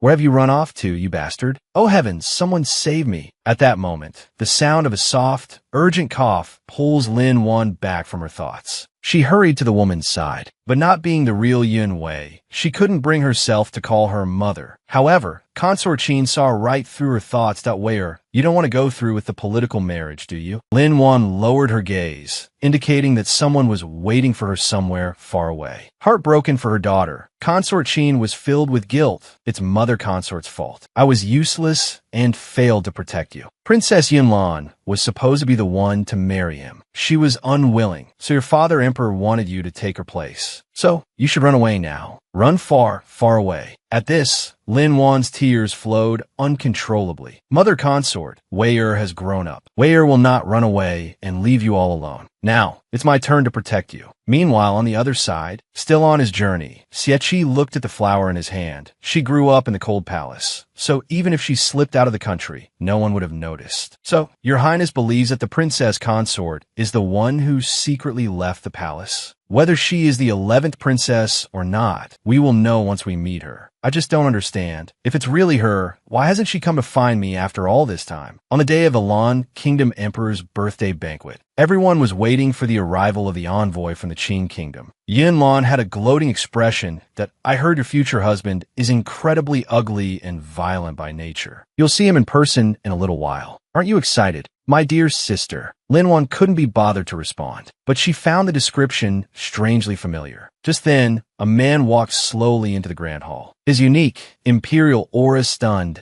everyone present. The moment Lin Wan raised her head, she was instantly frozen. The man before her was the very Xie Qi she had been longing for. Completely the opposite of the rumors, his appearance caught everyone by surprise. The man calmly and leisurely sat down opposite her. Lin Wan felt her mind go blank. How could the person who came be him? And he didn't seem to recognize her. That I it because I'm wearing a veil? But in reality, his composure was only on the surface. His heart had been trembling ever since he first laid eyes on her. However, he had too many questions that he wanted her to answer in person. The next day, an uneasy Lin Wan awoke with a start from a dream. At the birthday banquet yesterday, she had no chance to speak with Xie Qi at all. The way things were developing was becoming more and more incomprehensible to her. In the main hall, Yun Lan, captivated by Xie Qi's handsome appearance, was filled with regret. She was now kicking up a fuss, insisting on the political marriage. Outside the door, Lin Wan broke into a cold sweat. This sister of mine, is there something seriously wrong with your brain? But when she walked into the hall, she discovered that Xie Qi was also there. The two, who hadn't seen each other in a long time, met once again. It was as if they had just returned from a trip. Seeing this, Yun Lan was furious. She would never let Yun Wei marry the man she had her eyes on. The Lan Kingdom's emperor was a bit awkward. Although his favorite was the 7th princess, Yun Lan, the portrait sent before was, after all, of the 11th princess, Yun Wei. Thus, he could only express that both his daughters held him in high regard. A slight smile played on Xie Qi's lips. Does your majesty wish for me to choose a suitable candidate between the two princesses to be the queen consort of Qing? As he spoke, he slowly stepped forward. He deliberately walked up to Yun Lan first, praising her beautiful face. Although she is veiled, I can still sense her elegant grace. Thinking she had been chosen, Yun Lan was secretly delighted. Just then, the man turned his gaze to Lin Wan, looking as if he wanted to say something but was hesitating. Thinking he hadn't recognized her, Lin Wan became extremely nervous. I wonder, has Princess Yun Wei ever been to the Qing kingdom before? As soon as he said this, the emperor hurriedly denied it, claiming she had never left the Lan kingdom. The words that had reached Lin Wan's lips were forcefully swallowed back down. Since Yun Wei had secretly snuck out of the palace, if she admitted it now, she would surely implicate consort Qin. Has Princess Yun Wei truly never been to the Qing kingdom? Lin Wan unconsciously clenched the hem of her skirt. She desperately wanted to tell him, but she couldn't. When the emperor asked him which princess he had chosen, the man did not answer directly. I hear that tomorrow is the flower festival of Guebua, a time when scholars and ladies can seek their soulmates under the moon. I very much look forward to it. Regardless of background, I only wish to find the one I am fated to be with. Leaving the main hall, Lin Wan was fuming that MY body is not even cold yet, and he's already here on a matchmaking tour. To be so eager to find a consort is simply too much. Men are all the same. Si Qin fanned her to cool her down. Perhaps His Highness, Prince Zhao, didn't recognize you. An enraged Lin Wan was about to punch a pillar. But in the next second, her fist was caught by a large hand that way her. You're finally awake. You had me worried for so long. The man who had suddenly appeared made Lin Wan's heart tighten. Damn, who is this guy now? It can't be one of Yun Wei's past flings, can it? The young girl's unfamiliar gaze made the man hesitate. But the next second, he grabbed her hand and was about to leave. Don't worry, I'm here. I will never let you marry into the state of Qing. The bewildered Lin Wan was about to say something when her other hand was grabbed tightly by someone else. When Lin Wan turned to look, she froze instantly. Where on earth did this Xie Qi pop out from? Caught between two men pulling her tightly, she was mortified on the spot. Heavens, will someone please save me? The two were clearly husband and wife, yet they were forced to be apart. Now that they've met again, they cannot acknowledge each other. Seeing his own wife about to be pulled away by another man, a jealous Xie Qi immediately stepped forward and grabbed her. The two men, each holding one of her hands, were unwilling to let go. And the woman's unusual reaction made him ask that question again. Princess Yun Wei has yet to answer me. Have you ever been to the state of Qing before? Hearing this, the other man was very displeased. Who are you? And who are you? The equally displeased Xie Qi retorted, seeing the murderous intent the two men had for each other. Lin Wan quickly said, there must be some misunderstanding. The moment Xie Qi let go of her hand, the man pulled Lin Wan behind him protectively. And no matter who you are, if you dare lay another finger on my imperial sister, I will make you pay the price. Hearing the words imperial sister, Xie Qi was stunned for a moment. So, it is your highness, the third prince of the state of Lan. This humble king, Xie, was impolite. Only then did Lin Wan realize that the man before her was her third imperial brother, Yun Wangshu. The third prince shielded Lin Wan protectively. May I ask the regent king why you are pestering my imperial sister? Is this some special custom of the state of Qing? The man's gaze remained fixed on Lin Wan. He stated that she bore a strong resemblance to an old acquaintance of his. That I can answer your question on my sister's behalf. She has never been to the state of Qing. She is not your acquaintance. You are strangers, and there will be no connection between you in the future. Xie looked at Lin Wan, who kept avoiding his question, since the princess finds it inconvenient to answer. Then this humble king will await Princess Yun Wei at the Flower Boat Festival tomorrow. Lin Wan silently watched Xie leave, and her expression was fully taken in by Yun Wangshu. Just as he was about to say something else, Lin Wan made an excuse and hurriedly left the scene. Right now, she had absolutely no memory of Yun Wangshu. It was best to slip away quickly. The man who was left behind stood in his spot. He then asked the person behind him how the arrangements were proceeding. His subordinate replied that everything had been arranged. Eager to protect his sister, he watched her leave. Wei Er, rest assured, as long as I'm here, I won't let Father Emperor gamble with your happiness. On the day of the Flower Boat Festival, the entire city was decorated with lanterns and fragrant for miles. Regarding Yun Wangshu, Xi explained, he currently doesn't know that Yun Wei is already the princess consort of King Zhao of Qing. Besides, sister, you snuck out of the palace. Naturally, the fewer people who know, the better. Lin Wan sighed helplessly. In no wonder there was such a huge misunderstanding. But Yun Wangshu's reaction made her very curious. She suddenly wanted to know what kind of person he was. The third prince is, of course, the most important family member in your life, sister, besides Consort Qin. At this, Lin Wan felt a little sad. The most important family member? It's a pity I don't remember him at all. Then, sister, are you planning to tell His Highness King Zhao tonight that you are Lin Wan? I definitely can't tell him about this with great fanfare. No one can know that the princess consort is Princess Yun Wei, who secretly snuck out of the palace. Then, sister, you can take the opportunity of the Flower Boat Festival to tell him secretly. As for him running off to a neighboring country for a matchmaking trip, while Lin Wan's fate was unknown, I haven't settled that score with him yet. At this moment, arriving at the dock, Lin Wan was dumbfounded. The colorful flower boats were so numerous, it was dazzling. There are actually this many young ladies attending the event. Well, who knows who spread the word that His Highness could be encountered here. I'm afraid all the noble young ladies in the city have come. Hearing this, Lin Wan was fuming. Xie, you're such a philanderer. At that moment, the man being cursed was sneezing uncontrollably. Bai Shuang brought a shawl for her master with a worried look.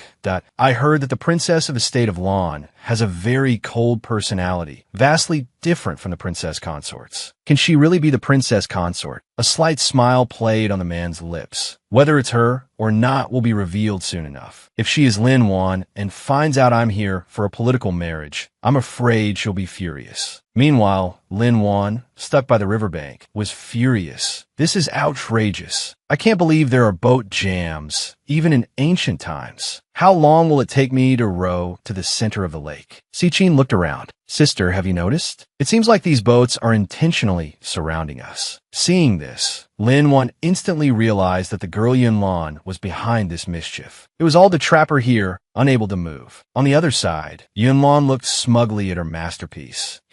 My dear little sister, you just stay put here. His Highness, Prince Zhao, can only be mine. At this moment, Ling Wan's boat was surrounded by an increasing number of vessels. No matter how she rowed, she was trapped. If this continued, it would be impossible to reach the other side. Just then, Xi pointed towards the center of the lake. Your Highness, the lantern on the boat is still lit, which means he hasn't met the lady yet. Ling Wan stared into the distance. The boats blocking her path were increasing in number. It seems I have no choice but to give up. Hearing this, Xi looked astonished. You're giving up already? Ling Wan tossed the pole aside. What I mean is these romantic little games aren't my style. She then tore off her lantern, intending to use her lightness skill to fly directly to the center of the lake. With a graceful leap, she weaved through the obstructing boats, leaving everyone present completely stunned. Meanwhile, on the other side, the man stood anxiously at the bow of his boat. "Your Highness," a scout reported, "the 11th princess has been trapped by the 7th princess's boats near the east bank. It's unlikely she'll be able to get away anytime soon." The man's face darkened, but he remained silent.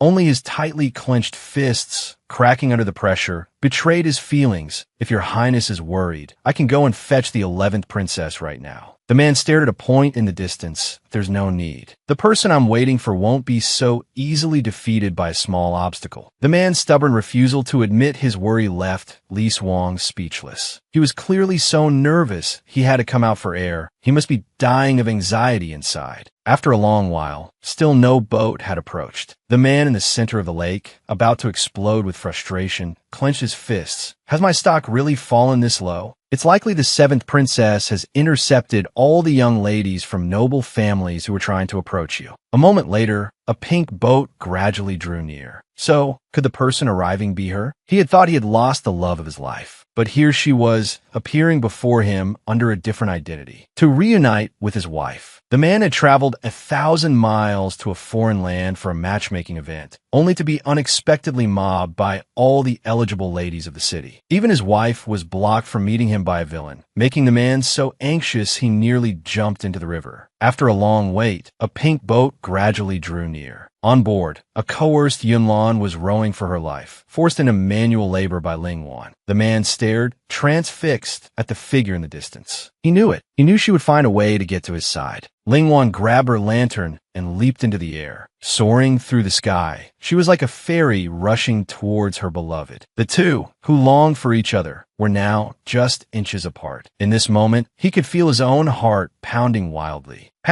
But it seemed she had used too much force. Unable to break, Lingwan panicked that it's over. "I'm going to crash." The moment she landed, the man pulled her tightly into his arms. The person who occupied his entire world. He knew the one he had been waiting for had come. In that instant, it felt as if the whole world had gone quiet. All that remained were their two hearts, beating for one another. It had been so long since they had held each other like this. The woman started to pull away, rubbing her bruised forehead. But the next second, the man pulled her back into his embrace.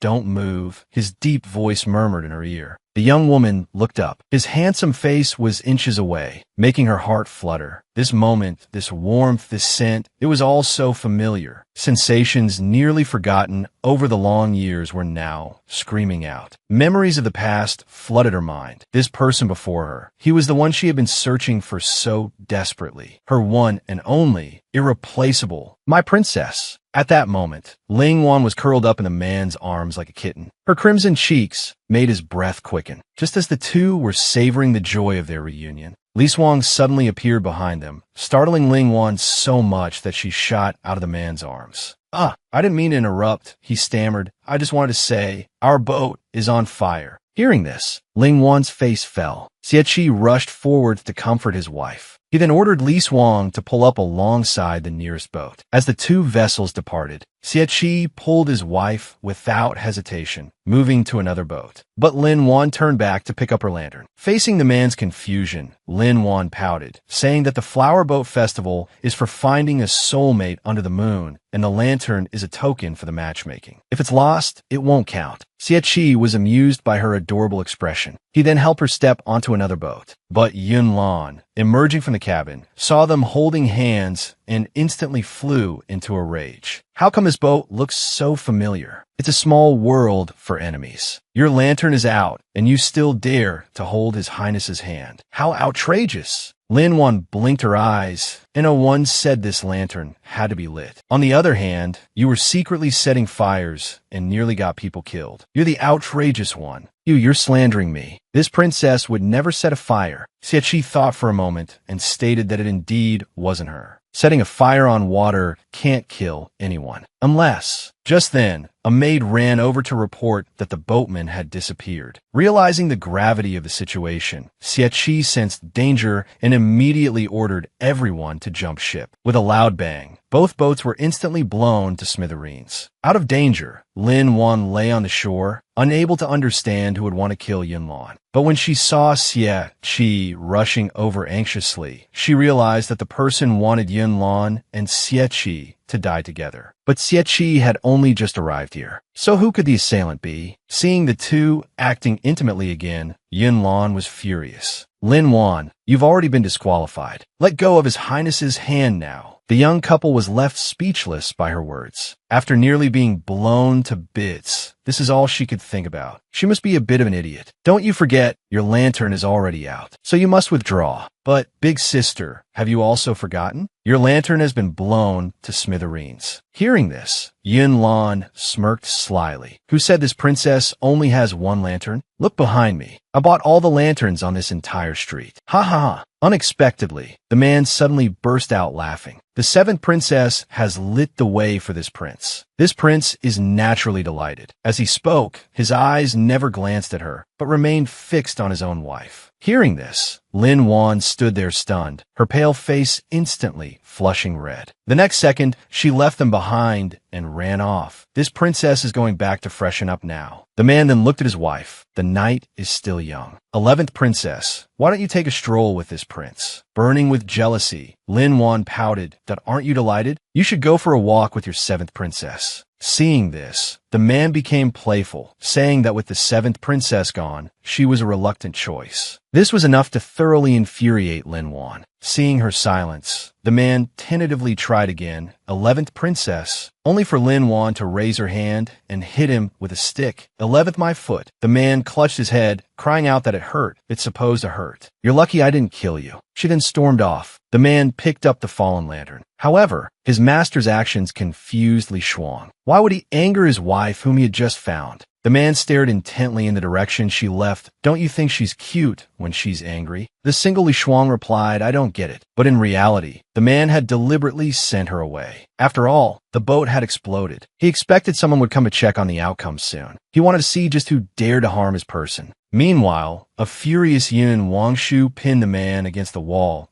I only told you to burn the boat. You blew it up behind my back. How dare you? But the man claimed he was avenging his fallen brothers, and that the Wolf and Qing kingdoms must not form an alliance. Hearing this, Yun Wangshu retracted his hand. The ruling empress of the Qing kingdom is dead. The current Qing kingdom is like a newly awakened lion. Are you going to send the survivors to their deaths too? After tonight, I'm afraid it will be very difficult to stop that highness from getting what he wants. At this time, due to the burning of the flower boats, the entire Lan kingdom was on high alert. Lin Wan stood dumbfounded in front of the gate and was almost mistaken by the soldiers as an accomplice in the boat burning. Just then, Xie Qi suddenly appeared and pulled her away. A bewildered Lin Wan said, We're not assassins. Why do we have to hide? But the next second, she felt a chill and sneezed. Then, the man thoughtfully started a fire to warm her up. But Lin Wan was worried. The person behind this clearly doesn't want you to return to Qingma alive. However, the man chuckled. Are you worried about me? How can I not be worried when you're like this? What's so good about this place that you had to come here to die? But the man lifted a strand of her hair, a scent he was all too familiar with. There's nothing good here. But there is someone who made me have to come. The woman shyly turned away. You think Yun Lan started this fire? But the man said she wouldn't have the guts. Hearing this, Ling Wan became jealous again. I didn't realize you know them so well now. The man's lips curved into a slight smile. Are you jealous? If you think so, then so be it. With that, she was about to leave again. Seeing this, the man panicked instantly. He immediately went forward, grabbed her, and apologized repeatedly. But the angry Ling Wan couldn't accept it, accusing him of knowing her identity all along, yet deliberately using He Qing to provoke her. The man lowered his eyes, admitting his fault, but he was afraid that the outcome was only what he had imagined. And he couldn't bear such an outcome. It's just that now I'm more certain of one thing. Before, I would have thought I was just being wishful. But your jealousy lets me know that you care about me. Ling Wan shook her head proudly that I would never get jealous. Unexpectedly, the man's gaze suddenly shifted downwards. A confused Ling Wan followed his gaze and looked at herself. Seeing her star-painted face, he instantly covered it. But the warmth of his palm warmed her heart that you're still here. Still by my side. It's so good. Hey, cut it out with that sweet talk. The man had a mischievous smile. My lady, Are you flustered because you're shy? Then he pulled her into an embrace. Recently, I learned a way to quickly make us no longer strangers. The next second, he pushed Lin Wan to the ground. The sudden proximity made Lin Wan panic instantly, and as his face drew closer, her own face flushed red. Stranger's my foot, and you're too close. Too close? I don't think so. Then he moved close to her ear and said softly, I want to say, there's something I've wanted to do for a long time.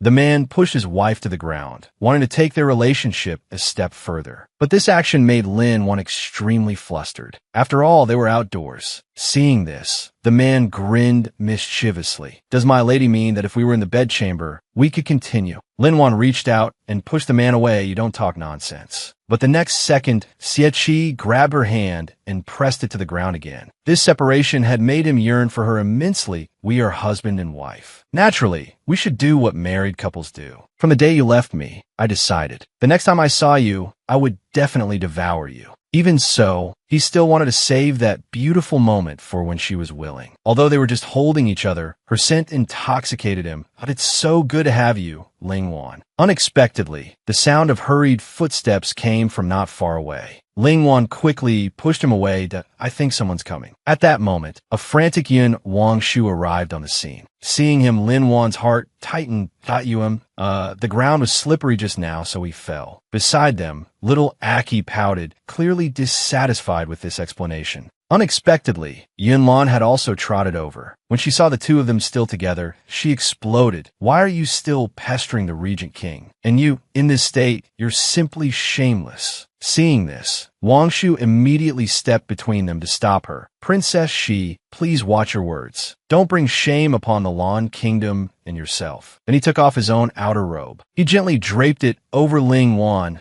I'll take my sister back to the palace now. The night is young, so we won't disturb you too. Yun Wangshu's brows were tightly furrowed, his tone filled with displeasure. Pushed along by her brother, Lin Wan looked back. Are we just leaving them like this? What else? Yun Wangshu replied with a cold face. Feeling a bit uncomfortable, Lin Wan reached out and pushed him away. Then she forced an awkward smile. She couldn't help but feel that this brother of hers was a bit fierce. When the two returned to the palace, the man, without a word, dismissed all the maids. He angrily pulled the woman, because you don't need to sacrifice so much for us anymore. The Lan Kingdom can sacrifice anyone, but that person can never be you. But because he used too much force, Ling Wan recoiled 2 steps in pain. Then she turned her back, saying she was tired and wanted to rest. The man, trying hard to suppress his anger, clenched his fists. Then get some rest. But remember, stay away from Xie. Ling Wan silently watched the man's departing figure. She didn't know if this Yun Wangshu was good or bad, and his hostility towards Xie, was it due to national enmity or a personal grudge? Just then, a figure sneaked into Ling Wan's room, and this scene was witnessed by Yunnan, who happened to be passing by. She quickly stopped the maidservant beside her, telling her not to make a sound, because she could use this opportunity to humiliate Yun Wei. This way, no one would compete with her for the position of princess consort. Meanwhile, Ling Wan looked in astonishment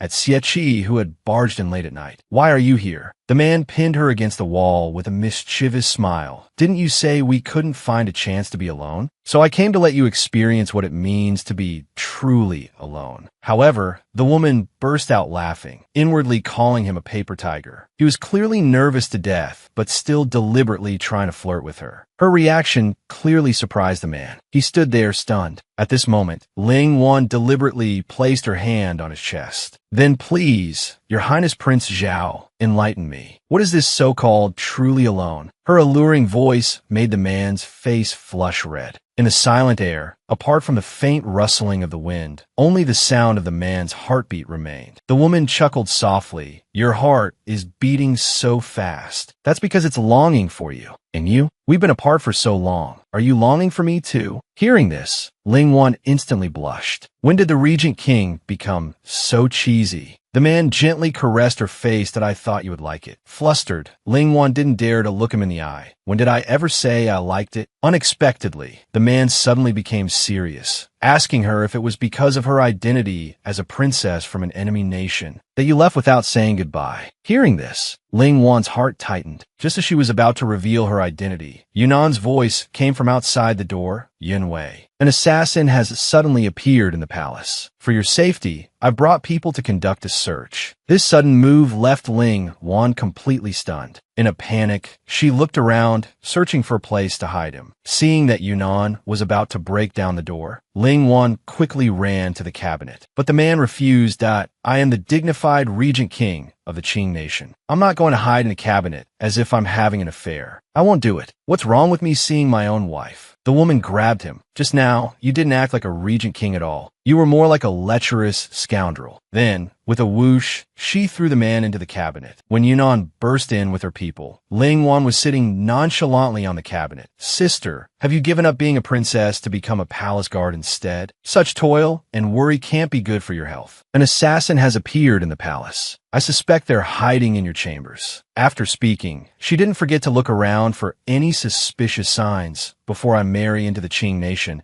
I must naturally protect my own sister to keep our father emperor from worrying.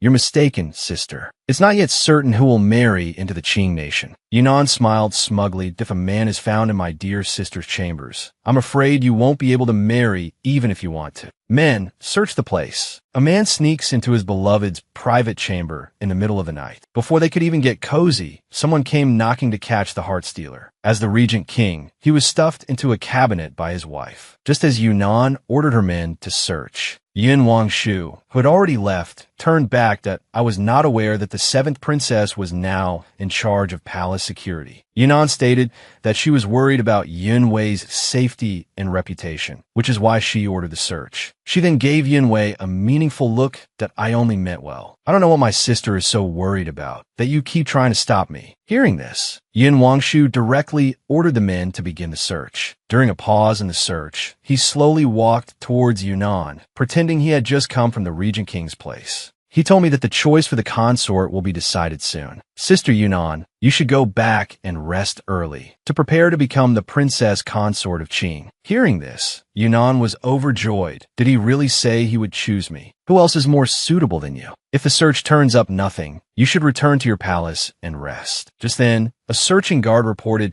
that only the cabinet on the side had not been checked. At this moment, the two of them tensed up instantly. Unexpectedly, Yin Wangshu drew his sword. Then, with a great wave of his hand, the blade plunged straight into the center of the cabinet. Startled by this action, Ling Wan clapped a hand over her mouth, nearly crying out. She never expected he would pull such a stunt.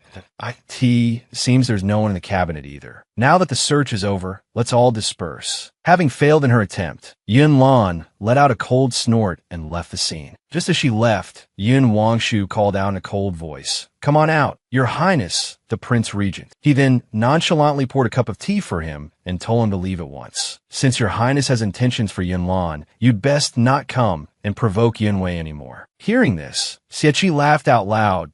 I don't believe I ever said I wanted to marry Princess Yun Lan. The man drank his tea nonchalantly. It seems to make no difference whether you've said it or not. Rumors are already rampant outside. Besides, Yun Lan is in love with you. In any case, I don't wish for Yun Wei to be dragged into this murky business. And you, the Prince Regent of the Qing state, climbing over walls in the middle of the night, behaving so recklessly. If word of this were to reach your country, what do you suppose your people would think? A slight smile played on Xie lips. Tonight, I have been in my residence the entire time. The third prince was just attesting to that for me. I'm surprised you've forgotten so soon. Anxious, Lin Wan stepped forward to explain, "Brother, the Prince Regent isn't the kind of person you think he is." But Yin Wangshu had no desire to hear it. He patted Lin Wan's head dotingly, telling her to get some rest. And all of this was seen by Xie, who was standing aside. He teased with a hint of jealousy, "If I didn't know he was your brother, I might really start to overthink things." Speechless, Lin Wan came forward and pulled him up. "It's late. You should head back now." The man, however, grabbed her hand in return. His eyes were incredibly resolute. No one in this world can stop me. I will make sure everyone knows that you are the only one I want. And so, early the next morning, he paid a visit to the emperor to state that the person he wished to marry was the 11th princess, Yunwei. The emperor, however, told him to think it over for one more night and announce it to everyone at the flower viewing banquet the following day. After Xie left,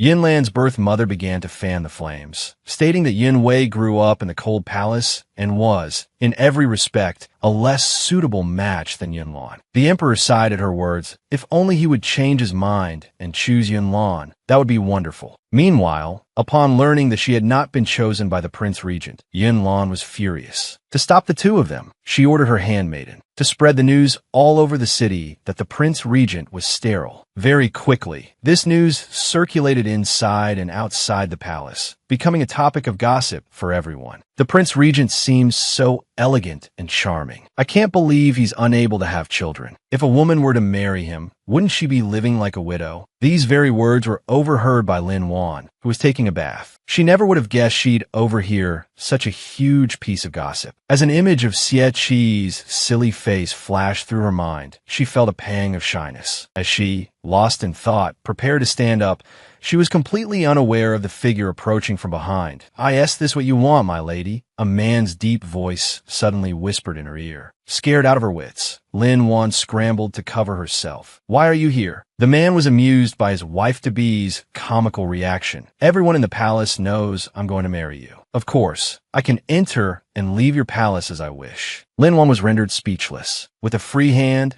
she repeatedly pushed at the man. "You, get out now. We can talk after I'm dressed." The man, however, grabbed her hand. "Why, lady can get dressed just fine with me here. Besides, I can offer a helping hand." Lin Wan froze on the spot. Seeing her reaction, the man broke into a smile. "It seems my lady has heard those rumors about me." But Lin Wan stated that she didn't believe such a despicable tactic in the slightest, that it's obvious who's behind it. The man, however, lifted a strand of her hair. "The water is getting cold. You'll catch a chill, my lady. How about I help you dry your hair and get you dressed?" Lin Wan immediately refused. "That I know you're here because you want to marry me. I trust you completely. You can go now." But the man turned and picked up her outer robe. "More than others, I'm worried that you, my lady, might believe the rumors and doubt your husband's capabilities." Then, in one swift movement, he draped the robe over her. When Lin Wan stepped out of the water, her face was red all the way to her ears. Not daring to look the man in the eye, she looked away, stating that she didn't doubt him. But in the next second, the man swept her up into his arms. Trust isn't built on words alone. It requires tangible action to be convincing. How about we let my lady disprove these rumors right now?